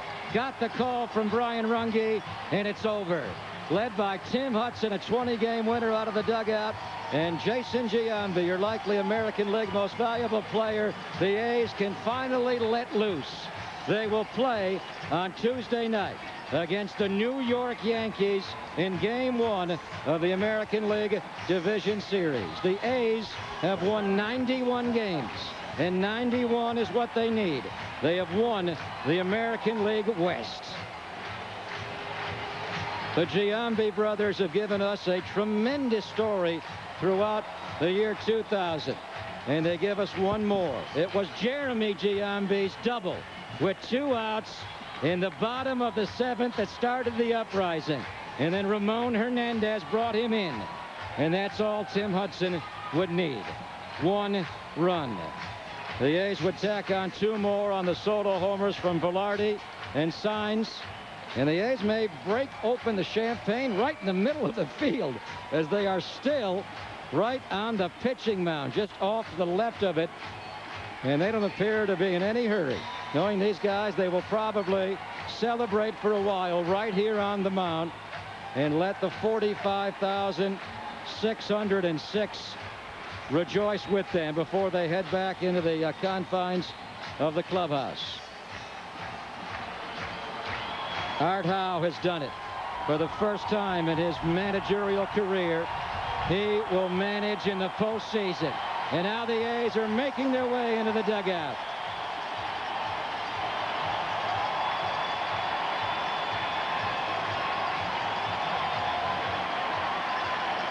Ray Fosse has headed downstairs, and Ray, right in the dugout, is getting ready and in the clubhouse for the celebration. And these guys will party like rock stars. They have all day to recover. They will not play until Tuesday night when they face the Yankees. So they will let loose. And here they come, making their way through the tunnel and then up the hallway leading into the A's clubhouse. They are now entering the doors of the A's clubhouse. Ray is downstairs, and he will be champagne doused. And he has started it already with Terrence Long. T. Long is going to head over, and Terrence Long will be Ray's first guest. Everybody's talked about Rookie of the Year. Obviously, your first year, here you are celebrating. What's it like? Oh, it's a great feeling. You know, we battled. We had a lot of ups and downs, and, you know, for a young team, we kept our heads together. We play as a team, and that's what happens when you play as a team. T-Long, what did you think about today when you saw that Cleveland had lost? You guys all season have said, we'll take care of our own business. Was that the thought in here? Oh, yeah, always. We couldn't control what the other teams did. You know, we just knew we had to go out and win ball games, and that's what we did. T-Long, go get some champagne, buddy. Get loose. All right. Great job, man. Great job. Yeah, we said all year that the A's postseason awards were predicated on would they be able to win the West. Well, in light of the A's winning the West, Seattle not doing it, Maybe Terrence Long would be the American League Rookie of the Year over Kazuhiro Sasaki. Ray is now alongside the guy that saved the victory today, Jason Isringhausen. Jason Isringhausen is getting doused with champagne. Oh, baby! Jason, first full year has been a closer. You're out there. How hard was your heart pumping? Oh, I was shaking. My legs were shaking. Gave up a couple of them not real hard-hit balls, but that's part of the job, and we were just able to get through it and got him out on a good curveball. You were going to come in. We'll talk about that. But you were going to come in regardless. How big were the home runs for Lardy and Omedo-san? It was a wonderful thing, wasn't it? I mean, when you get that much gap between somebody, it's an unbelievable thing what these guys have done. All-star, and now this. Anything better? One more step, yeah. No, about 3 more, bro. 3 more, yeah. Great job, great job. Jason Isringhausen. Billy Bean! Billy Bean! Here's quite a Billy, scene, Ray. where Check were this you? out. I was on the beach. Rick Peterson's already preparing for the Yankees, I think. I didn't get here till the night. Rick Peterson by himself in the dugout, reflecting on what has been a remarkable season. The A's have won the American League West because of their pitching staff in the month of September. Now a guy who really has to be bursting at the seams with pride, the guy that put this team together, the A's general manager, Billy Bean, alongside Ray. A's general manager, Billy Bean. And Billy, you're probably as nervous a general manager as I've ever seen. Where were you when all this was taking place? I was walking on the beach in Alameda. I wanted to see people who didn't care. Unfortunately, there's radios going, so I had to go read the magazines in Safeway. Billy, during the offseason after last year, a lot of people said this club is going to win the Western Division. I know it was tough. It's never easy, but how gratifying is it to be standing here as a Western Division champion? I can't tell you, especially for the people who've been here when we were good, went through some tough times here, and to have this starting from scratch is unbelievable. I mean, this is the most satisfying situation we could have. Now, you've had a situation where you've been in here as a player. Look out, here it comes. Here it comes. You've been here as a player. Now you're here as a general manager. Which is the best? Much easier as a player, trust me. Yeah. But I tell you, it's so satisfying to build from scratch and to have something. I mean, when I saw Ben Grieve and remember seeing him in high school, Eric Chavez, and to see these guys, I mean, this is what everybody in the organization works for. It's absolutely unbelievable. And it's almost emotional. I mean, to go through what we've gone through and have this. Now, you get here at this time, and the thought has to be, do it now. But how many more years? I mean, this is just the beginning. That's the way we feel. This is the worst team you're going to see here in a long time. And it's a darn good one. This is outstanding. What a thrill. Congratulations, Billy. Outstanding, buddy. Great job. Skipper! Skipper! Skipper! Come here, Skipper! Okay, what's it going? Skipper, outstanding, Skipper. Great job, brother. Great job. Thanks a million. Hey, Skipper Art Howe, and we just talked to your general manager. A lot of talk in the offseason. You guys are going to win the Western Division. How gratifying is it for you to do this? Oh, words can't say how gratified I am. And relieved. I mean, we battled all month long to try to get there. Isn't that sweet? Oh, it's the sweetest feeling in the world. Oh, I'll have pneumonia tomorrow. What a way to go. But Hudson, how about Huddy today? Just all year long, just every time we needed a big game, he was the man, and he did it every time. In the offense, we took a little while to get it going today, but we got it done. I mean, I'm proud of everybody in here. And I hope they have a good time tonight. Enjoy tomorrow. We'll work out a little bit, but we'll be ready. All right, talk about this crowd today. 45,000. We saw it this week start to build and build a little bit more. Talk about the crowd and how they inspired you, especially in this ball game. Definitely. That was the difference between this game and the last game against Anaheim the other day. Same type of ball game, not much offense. And the fans really kept with us, kept us energized. And we just felt like sooner or later, if we could get something going, we're going to win the ball game because Huddy wasn't giving up anything. You know, Skipper, for all those people who said you were going to take this club away from the championship in the month of September, I don't know what they were thinking about, because everything you did in this month, all the buttons you pushed have been outstanding. Obviously, you're our choice for Manager of the Year. Congratulations. To this point, I know you've got a few more steps, but outstanding job to this point. Thank you very much, man. It means a lot to me. All right, that is the Skipper Art Howe. What a sight in here. What a sight, Greg. You're missing it, brother. They'll save a little champagne. I'm heading downstairs, but your point about Art Howe is well taken. I think in a lot of ways, Art has been vindicated for what he's been able to do. And the A's won this on the field. They had to win. Cleveland won. They matched the A's every step, and I think a lot of people around baseball are going to breathe a very heavy sigh of relief if the Indians are mathematically eliminated. Seattle still leading Anaheim, by the way, 5-2 in the 8th inning. Doesn't matter. The A's are American League West champions. We've heard from some of the veterans. Now let's hear from one of the new guys. He's alongside Ray with Adam Pyatt. Adam Pyatt, did you ever in your wildest dreams in spring training, you're third baseman, and we talked, you said, anyway, I'll bring all these gloves I have to try to make this ball club. You ended up being a right fielder. You have to be outstandingly excited right now. I'll tell you, Ray, I mean, sitting at the All-Star break in AAA, wondering what's going to happen, not knowing, playing all those positions, and get a chance to come up and just contribute even just a little, just unbelievable. And man, what an unbelievable team we got. You know, hopefully MVP Jason Giambi, if he doesn't get it, it's a shame because he's been such a great leader and just such a bunch of young players and a mix of awesome veterans. And it's just the most unbelievable feeling I've ever had in my life. Geez, you seem excited. What does it say about Art Howe and the confidence he had in you? You never played the outfield. He put you in the outfield, obviously swinging the bat well, but also performing well out there. Well, you know, it's funny, I guess, because I went down in AAA and worked hard, and he got good reports from our AAA manager, Bob Guerin, and he gave me a chance. I go get him, you know, do your best, and I was able to make some good plays and not make too many mistakes out there. Outstanding, Adam Pyatt. Just enjoy this, man. It's first of many for you, I'm sure. It's unbelievable. Thank you, Ray. Okay. Boy, that champagne burns. Wow, that burns. Wow, Raymond, what's up, baby? That's right, outstanding. Yes, it was. Rod Washington, I tell you what Miguel Tejada, all you infielders, but for sure, Rod Washington, what the job you have done with Miguel Tejada this year. Congratulations on an outstanding year. You got to be very happy yourself. Oh, I am very happy. But this is only the first leg. Absolutely. We got a lot more to go. But all the credit that you just gave up, they go to the kids. They came a long way.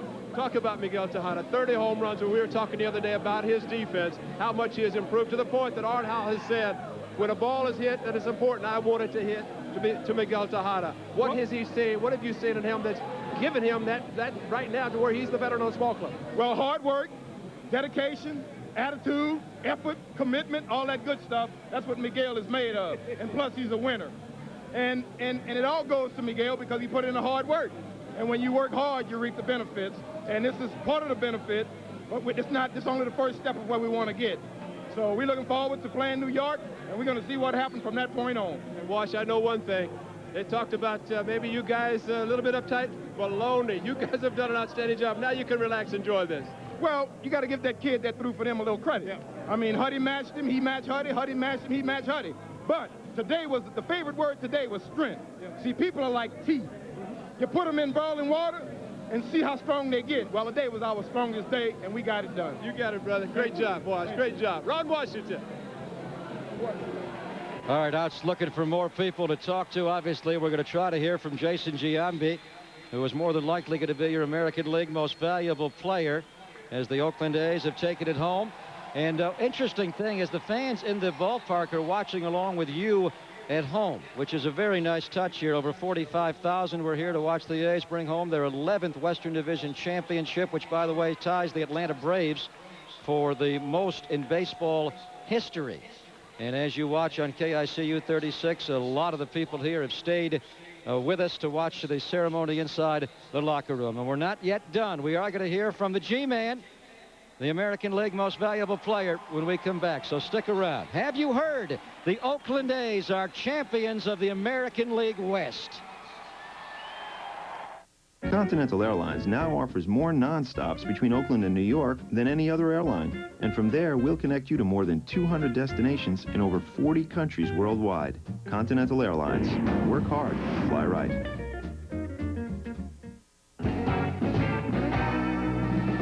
If you miss a shot at the year-end clearance, your Toyota dealer's got great news. Now through October 2nd, you can get cash back on select 2000 Toyotas, like $750 back on Camry, Solara, and 4Runner, and $500 back on Tacoma and Tundra 4x2s. The Toyota you've been waiting for with the deal you thought you missed. But hurry, because second chances like this only happen once. So see your Toyota dealer today. It's not just a new sign. It's a new Midas. Expanded services, new genuine Midas parts, a lifetime guarantee. We're more than mufflers. We're a new way to keep a good thing going. Go Midas. I get paid, I get benefits, and I get training all at the same time. You could be training in the NECA IBEW Apprentice Program, too. Apprentices that are in this program learning a trade will earn in excess of $200,000 while they're learning their trade. While I'm learning, I'm going to be getting excellent pay now, but in the future, on-the-job training, and at the end of this program, I'm going to make a heck of a lot of pay. Calling it all the details on how you can train for a well-paid, secure future. It's definitely a program to get into. More twists than a soap opera. What would a man use a condiment for? It's an after-sex med. More honest than a political campaign. What was Geraldine Ferraro first to do? First to make a Ferrari. And way better than any game show you've ever seen before. It's Street Smarts, the new game show where contestants prove how smart they are. Remember the Alamo, Lawrence? He got it wrong. By predicting how dumb other people can be. That's where you rent cars. Street Smarts, the search for intelligent life begins October 2nd. Premieres Monday at 6:30.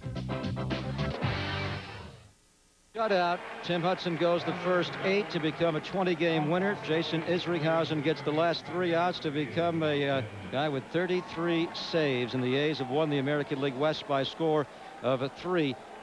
Greg Papa back with you up in the booth. We are going to check back in with Ray inside the A's clubhouse.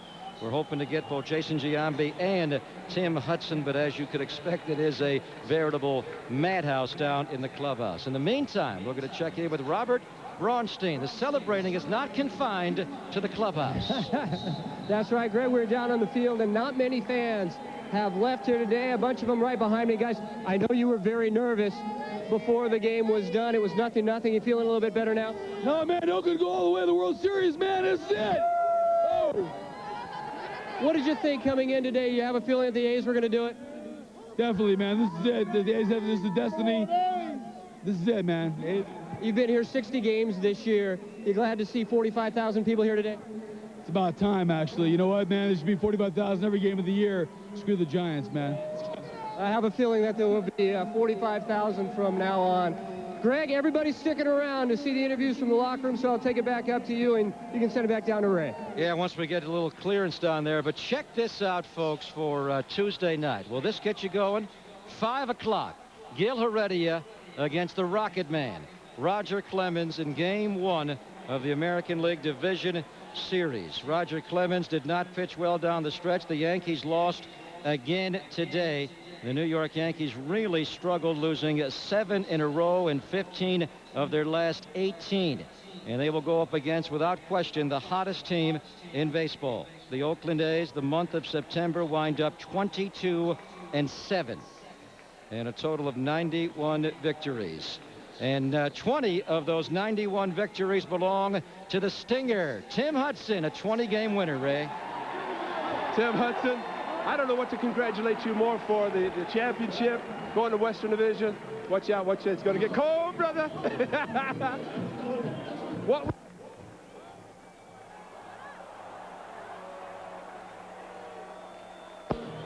Are we there? Are we there? This is live television right here. Jason, don't leave, brother. I'm going to talk to you, too. But Tim Hudson, Art House set up the rotation. Seattle, Anaheim, today's game. He wanted you out there for the most important. What were your thoughts coming into today's game?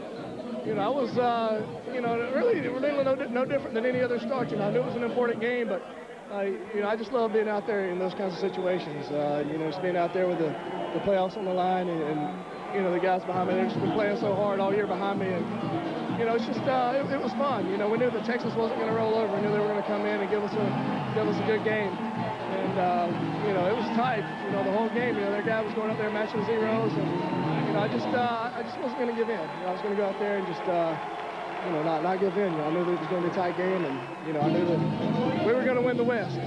The one thing about the 7th, 8th inning, I said, wait a minute. He's got a chance for 20 wins. Was there any thought in your mind today about the 20? Not really. Not really. I knew that beforehand. I had a chance at it, but I was just trying to keep us in there. Whether I got the win today or somebody else did, I didn't care who it was, just as long as we got it.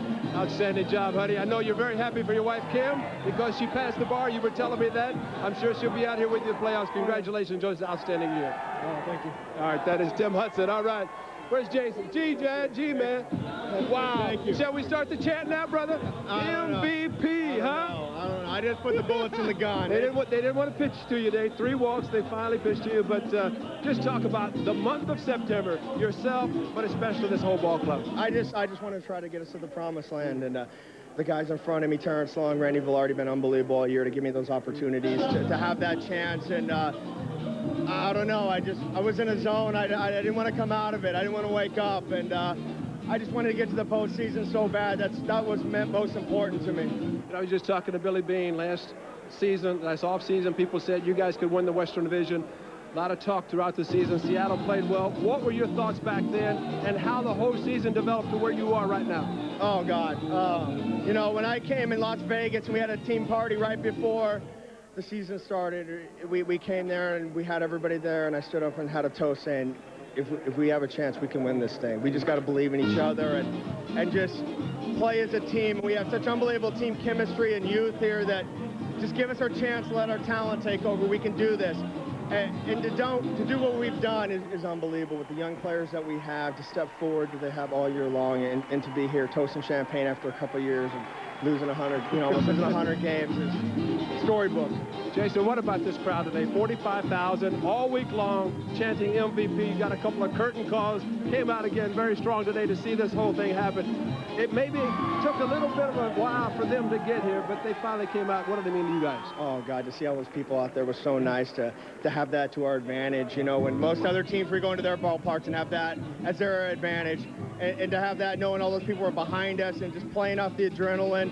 You know, we'd played so many tight, gut-wrenching games down the stretch in September. It was nice for them to push us over the top adrenaline-wise and, push Huddy along and push those one couple runs across, and to have that chance, unbelievable. What do you say to your good friend Mark McGwire? Unfortunately, with the injury, might not be able to play that much in postseason, but what he meant to you when he passed the torch to you, when he left in '97, saying, Jason's the guy, you no doubt have taken over. But what can you say to Mark, the things that he has helped you?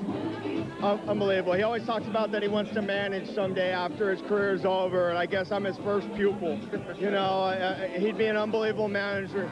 The thing that he's taught me on and off the field is irreplaceable. All I can ever repay him is to pass it on to the young kids that we had here and just teach them the lessons he taught me, and it's paid off. I mean, here we are, a couple years, I think, earlier than we should have been here to get it done, and I would love to see him in the playoffs. It's been storybook all year. And finally, the family affair with your brother Jeremy being traded, obviously very special. Your mom and dad, your sister, everybody here to watch this happening. What does that say about your family, and especially with Jeremy coming over here? Storybook, unbelievable. To have him over here in the year that I had and the team had, you can write a book about it. Mom and dad have always been there since throwing us Little League. To have him here is special. My brother, God, it doesn't get any better. The MVP, brother, you've got it. Congratulations. Thank you. All right, meanwhile, the fun bunch has come out of the clubhouse. They are celebrating on the field. Art is talking to the fans here at the Net Live. Thanks for all your support. We love you. Go A's!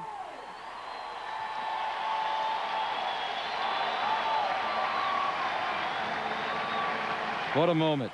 Eric Chavez came out of the clubhouse first.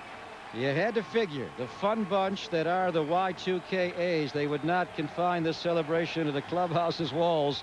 They came busting out, led by Eric Chavez. They took a victory lap around the field, and now they are heading back inside the clubhouse. What a scene going on in 2 locales, the A's clubhouse and also on the field. And Robert Braunstein now is with the A's president, Mike Crowley. All right, Mike, congratulations. I saw you just before the last out. A little shaky. It's got to be terrifically exciting for this team. Oh, it's a great feeling. Going back to spring training and all we've been through this season, this is just terrific. It's terrific for our team. It's terrific for our fans, our organization. It's going to be great. And this team has been Organization of the Year for the past 2 years. Probably will be again, along with MVP, Rookie of the Year, and all that. How were you guys able to build this team without a budget like George Steinbrenner has? Well, I think it starts at the top with ownership. Our owners have a vision. They give the people that they hire here the flexibility to carry out the plan that we've set, the philosophy we have. And, you know, everybody in this organization gives 110%, and it's a tribute to not only the players, the scouts, the player development guys, all the way up through the organization. It's a great, great feeling. And to be able to pull it off and be here today and have this moment has got to be terrifically satisfying. Oh, it is satisfying. You know, you think back to spring training and, you know, 161 games to reach this point is, there's nothing like it. All right, congratulations. Great job by everybody up there. All right. Greg, back up to you. It's crazy down here. I assume so. And you mentioned the economic disparity between the A's and Yankees, and that'll be just one of the many compelling storylines. Tejada against Jeter will be another. A lot of observers feel as though Miguel Tejada has passed Derek Jeter by as a better shortstop, but he combine his power numbers. That'll be on display, as it will be Tuesday night right here at the Network Associates Coliseum. The Oakland A's against the two-time defending 3 out of 4 and 25-time total world champion New York Yankees. Is that going to be a great moment here? Electric here on Tuesday night. But for the time being, Jason Giambi and his team, and also Paul DePodesta, I believe that's what I can't tell with all the champagne dripping down. That is Paul DePodesta, the underrated assistant general manager of the Oakland A's, a guy who was with Cleveland before, and he may have the magic touch. He comes here to Oakland, and the A's, for the first time since '92, are champions. The G-Man is going to address the crowd now.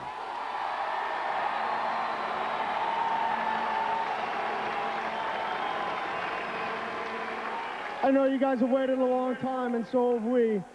We just want to say thank you so much for coming out. You guys pushed us over the top in the month of September.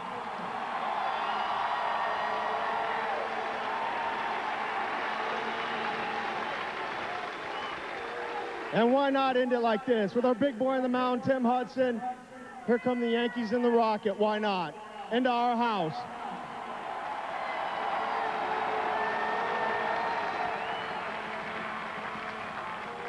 I just want to thank you guys for all the support ever since I've been here. I want to stay with this organization forever. I mean,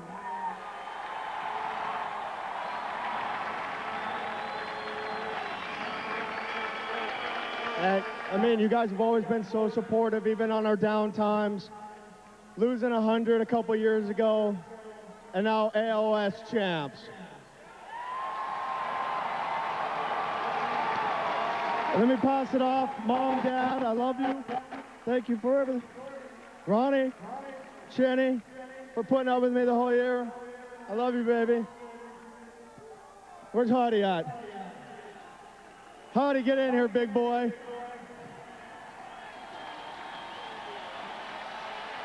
I don't know if we're going to call him Mini Pedro anymore because he's Tim Hudson. I don't know about that. Yeah, I'd like to thank everyone for just coming out and supporting us today. You know, y'all were awesome all day. You know, y'all don't know how much we feed off of y'all out there. You know, y'all were exciting all day, and you know, we were plugging in there. It was a close game, but you know, I'll take these guys any day. You know, we have a lot of heart, and you know, we had a big gut check today, and we passed it, baby. You know, it was awesome. See you in the World Series. Well, Tim Hudson with a number 20 victory today. And as you look ahead of the next round, that American League Division Series, Gil Heredia will pitch game 1, as we mentioned, Kevin Apier game 2.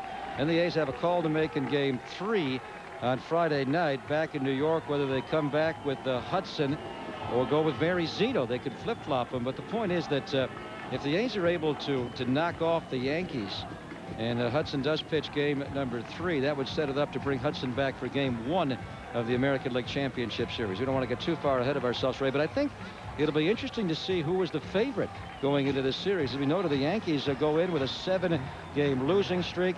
They have been struggling so badly, having lost 15 of their last 18. And the A's, obviously, the hottest team in baseball.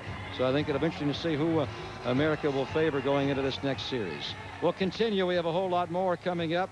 From the Network Associates Coliseum, the Oakland A's beat the Texas Rangers by a score of 3-0. And for the 11th time, and the first time since 1992, the A's have won the West.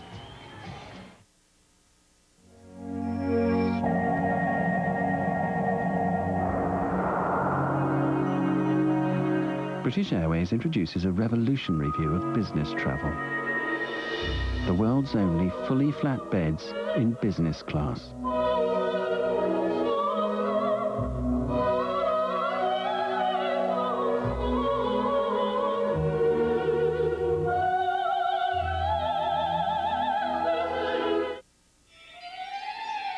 Are you ready to see yourself as others see you? I didn't know I was so gray. Now escape that old gray look with new Just for Men. More than a hair color, it's the Rejuvenator. Just for Men shampoos away gray in 5 easy minutes and now has vitamins. It brings back a thicker, healthier look that's completely natural. I like what I see. Just for Men. More than a hair color, it's the Rejuvenator. Josh,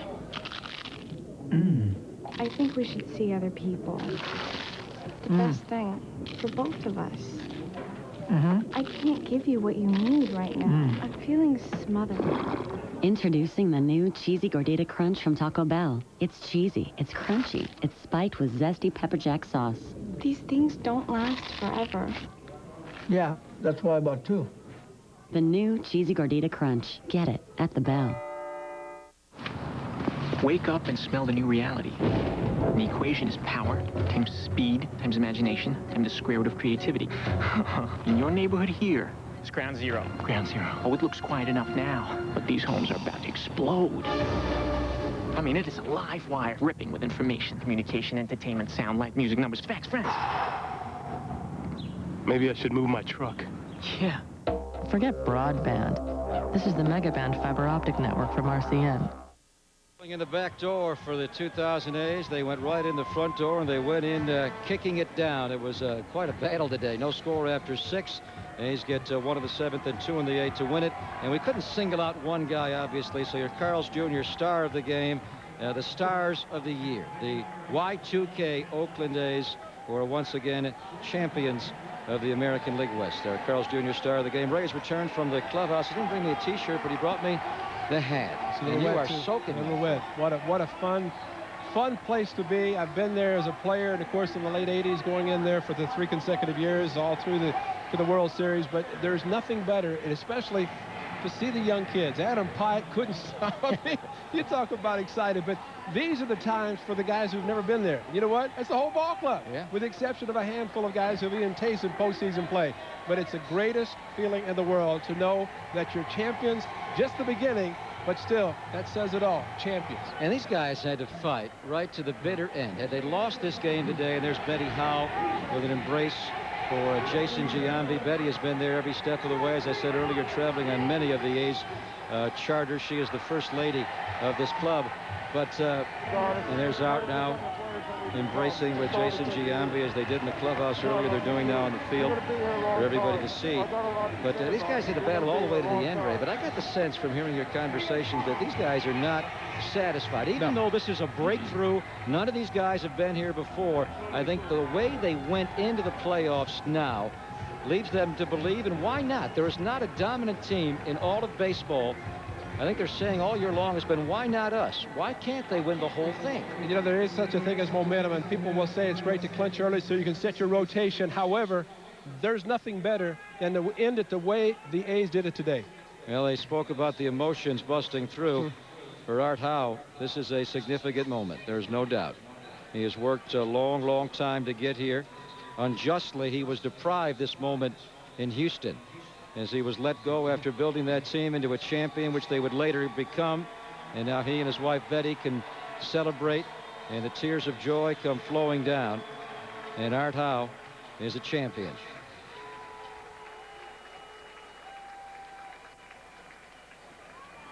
Boy, he has held this team together. They talk about the character of the young Oakland A's and how Jason Giambi is the leader on the field. But these guys never blinked, and they had a lot of adversity thrown their way.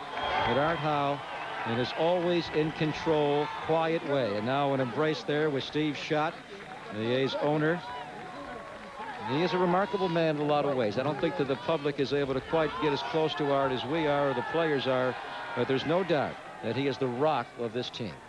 And as we talked in the clubhouse about what Art has done or did in the month of September in guiding this ball club, to a championship. What can you say? He pushed every button correctly, and how anyone in the right mind could criticize him is beyond me, because he has done it all for this ball club. Oh, without question. I think Art has handled the club superbly all year. But when you go back to the game he managed, the first game against Seattle on Thursday, which may have set the whole tone for this finishing kick, the way he was able to bring that club a victory. And then I think the momentum just propelled itself to the moment we are all witnessing. Live shot inside the A's clubhouse. The A's are champions of the American League West. They beat the Rangers 3-0. We'll come back and show you the highlights in the clinch game in the year 2000. Introducing a dynamic breakthrough in office technology, the Ricoh eCabinet. Don't let its calm exterior fool you. Inside, its smart software is working furiously, capturing every document from every machine in your office. Documents you find instantly on your browser. Shh, look, there. That's the eCabinet in action. It's finding faxes, scans, photocopies, printouts. Fabulous to get that moment on film. Ricoh eCabinet. Save everything, find anything. Demo eCabinet at rsv.ricoh.com. Every day you're in a race. Getting the kids to school. Getting to work. Getting where you need to be. That's why you need the official fuel of NASCAR. 76 with Pro Power. It's clean burning for more powerful performance. And if we're good enough to get NASCAR to the finish line, just think what we could do for you. Get the spirit of NASCAR. Get the spirit of 76.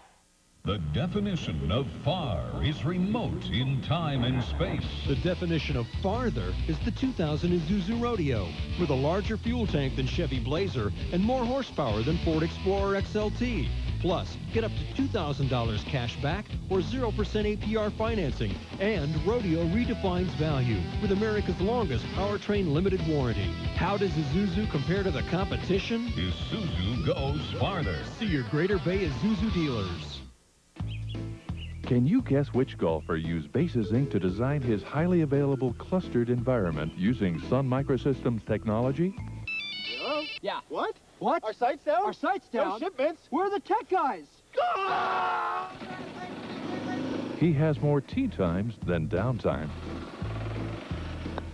Bases Inc., a Sun Microsystems Elite Certified reseller. Bases Inc. for uptime in a downtime world. We're back here at the Network Associates Coliseum, where the A's have clinched the division title with a 3-0 victory this afternoon over Texas. With me, the owner of the team, Steve Schott. And Steve, talk about what this means to you personally as the big guy on this team. Well, I'll tell you what it means. It means that our guys proved to everybody that you can go out there with a bunch of players like we have. I mean, good players, but play well together, do their job right, and continue to try and win, even though you had some, down times and what have you. And people have said, gee, the A's are falling apart. They come back. Everything that they've done got us to where we're at. And now we're ready to look at the next hurdle, the Yankees. And you guys have had a philosophy all along, and you've stuck to it. You want to build an organization from the bottom up, build a good farm system, and bring those players along. It looks like you may have another Rookie of the Year this year. Oh, I hope so. And hopefully we have an MVP in Giambi. But, yeah, you got to build it from the bottom up, but you also got to build it from the top, too. You got to have the right people in the right places, and we did. We found the right people to run this organization, and they're doing a good job. This has got to be very satisfying for you. It hasn't been an easy road for the ownership here. But is it all worth it today? Well, today it is, for certainly that, yeah. Ask me that about 3 years ago, and I'd say, what am I doing in this business? But I'll tell you what, we started to turn the corner last year when we won 87 games, and we had a shot at the playoffs and didn't quite make it. But I'll tell you what, these guys did it today and have done it all year, and hopefully we'll keep going. And now you get to play against your buddy George Steinbrenner starting on Tuesday. Wouldn't that be quite satisfying if we're able to beat the Yankees with a 100-plus payroll and a $33 million payroll? Who knows, Dreams come along and dreams happen and dreams come true, and I believe these guys sincerely believe that. All right, it could happen. We'll see. Thank you very much. Congratulations. Nice job. There's the owner of the A's. Greg, back up to you. Yep, and again, Roger Clemens will be here on Tuesday night at 5 o'clock. That'll be a rematch of opening night 2 years ago when Tony Phillips hit a big home run and the A's were able to beat Roger Clemens, and Gil was the opening night starter. A quick word about the A's ownership of Steve Schott and Ken Hoffman. I think it cannot be overlooked, Ray, that they bumped the payroll substantially in the offseason from $21 million up to around $32 million. And all the guys wanted last year was a chance to come back intact. And the A's had a lot of free agents they had to address, with Kevin Apier and Brandy Velarde and Omar Oliveras, and on it went. But the A's were able to come back, and they said, just give us a shot. We'll win 90-plus games. We'll win the American League West. Steve Schott, Ken Hoffman gave him that shot, and they've done it. And I think you have to go back even farther than that, because this ownership has done it the right way. Sure, they could have gone out and spent a lot of money, but they started with a foundation, a good farm system. We're seeing a lot of these young players now playing on this field at a very young age, and this is just the beginning, I think, of many years as this is going to happen. So doing it correctly, keeping the payroll, but then adding on, which they did in the offseason with the veterans. And I think what Jason Giambi said is key. I want to stay in this organization for the rest of my career. If the A's can sign him after next year, this club's going to be, I don't know if I want to say dynasty, but it's got a great chance to be a winner for many, many years. And the key is the starting pitching. We all knew that this club was great at every position, deep all the way around the infield and outfield, and even with Ramon behind the plate. But the evolution of Barry Zito this year, and today's starter, Tim Hudson, his first full year in the major leagues, and Huddy is not only an all-star, but now he is a 20-game winner. And Barry Zito, I don't know if he's old enough to have champagne. Just barely, but he knows how to do that. He's letting loose. These guys are going to party like rock stars, as I said. Good thing they have tomorrow off. Just be ready Tuesday at 5 o'clock, boys. But Tim Hudson set the tone tonight. Dance fever. We want to go to the highlights, but we can't because whatever he's doing, what is that, we can't leave. The Congo line continues. You know those ads the A's have about they can't do this, they can't do that, but they can't dance, but they can play. Doing the splits, and don't get hurt, Barry, please. Oh. Barry Zito, I didn't know he... Simple and accessible plans for everybody. That's Verizon Wireless. And right now, there's never been a better time to join in. Pick up 2 free web-ready phones, then share 2,250 minutes for $29.99 monthly access for your first 3 months, including free 5-state roaming. Hurry into a Verizon Wireless location near you or call 1-888-466-4646. Verizon Wireless. Join in. Scoreless, 2 outs, and Jeremy Giambi cracks the first big hit of the game. And as we talked about, nothing better than a 2-out rally. The A's, within a matter of 2 pitches, took a scoreless game, and Ramon Hernandez on the next pitch from Ryan Glenn, hanging slider up the middle, and a base hit to score the first run, and really the only run the A's would need, but it was great to get the insurance, as Jason Isringhausen told us. Well, before Izzy, Hudson had some work to do. Clayton got on second base. Palmeiro at first after the walk, but Curtis bounces into the fielder's choice. The inning is over. Hudson is done for the night. The A's now a precarious 1-run lead going to the bottom of the 8th, but Randy Velarde puts a charge into it. What a great final weekend he had. Ryan Glenn had a great slider, but he hung one to Ramon, hung one to Randy Velarde, and his wife, of course, as happy as anybody. And then Laredo signs. His first ever pinch hit home run. First pitch he saw, he annihilated over the wall in left center, and the A's had the 3 runs they would need, and they turned it over to Jason Isringhausen. Check out the curveball here on Frank Catalanato. I think he had an idea the curveball was coming with 2 strikes. He was rendered useless. He couldn't do anything about it. Isringhausen saves it. Huddy is a 20-game winner, and the Oakland A's break into wild celebration, and they are watching. And you guys done dancing inside the clubhouse? You gonna dance anymore for us? They are the champions of the American League West. The A's win it by a score of 3-0. Look out, Bay Area. The boys will be loose tonight. It's your concert hall. It's your car. Keep it going with Midas. New services, more parts, a lifetime guarantee. We're more than mufflers. Go Midas. In a test to determine how well luxury sedans protect drivers, the Insurance Institute for Highway Safety recently named the BMW 328i the best pick in its class. But BMW believes that in a contest to protect lives, there should be no winners, and certainly no losers. Because at BMW, we're as interested in saving lives as we are in selling cars. Only one can be the best. To treat athlete's foot, it's Lamisil AT with full prescription strength. These take 4 weeks of treatment. Lamisil AT cures it with just one. 3 months later, you're still athlete's foot free. Lamisil AT, the best way to cure athlete's foot. Only one can be the best. Now, the best way to cure athlete's foot comes in a new targeted spray. The new Lamisil AT spray pump, now without a prescription. These take 4 weeks of treatment. Lamisil AT cures it with just one. The new Lamisil AT spray pump. Simple and accessible plans for everybody. That's Verizon Wireless. And right now, there's never been a better time to join in. Pick up 2 free web-ready phones, then share 2,250 minutes for $29.99 monthly access for your first 3 months, including free 5-state roaming. Hurry into a Verizon Wireless location near you or call 1-888-466-4646. Verizon Wireless. Join in.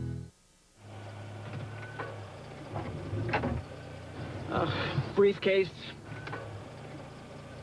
Need new tires? Our 35,000-mile tires are 4 for just 99 bucks. Pep Boys, one more reason cars like us, people love us. A's win it by a score of 3-0 to take home their 11th Western Championship. This is our last broadcast of the year here on KICU 36, so we've invited Ken Korek by. He dropped by occasionally here on KICU 36. Ray and I were talking earlier. This was like a playoff game today, and this is the type of game the A's are going to have to win in the postseason. I mean, you're not going to score 23 runs on Roger Clemens. You're going to have to win playoff games with pitching and defense and timely hits. I think the fact that Cleveland won the ball game today made it even better, Yes. because they had talked about not pitching Hudson maybe if Toronto was up by 10 runs or something in that kind of scenario, and maybe not pitching Hudson. They made the decision, no matter what was going to happen in Cleveland, that Hudson was going to pitch today. I think that made it even better that they won the division.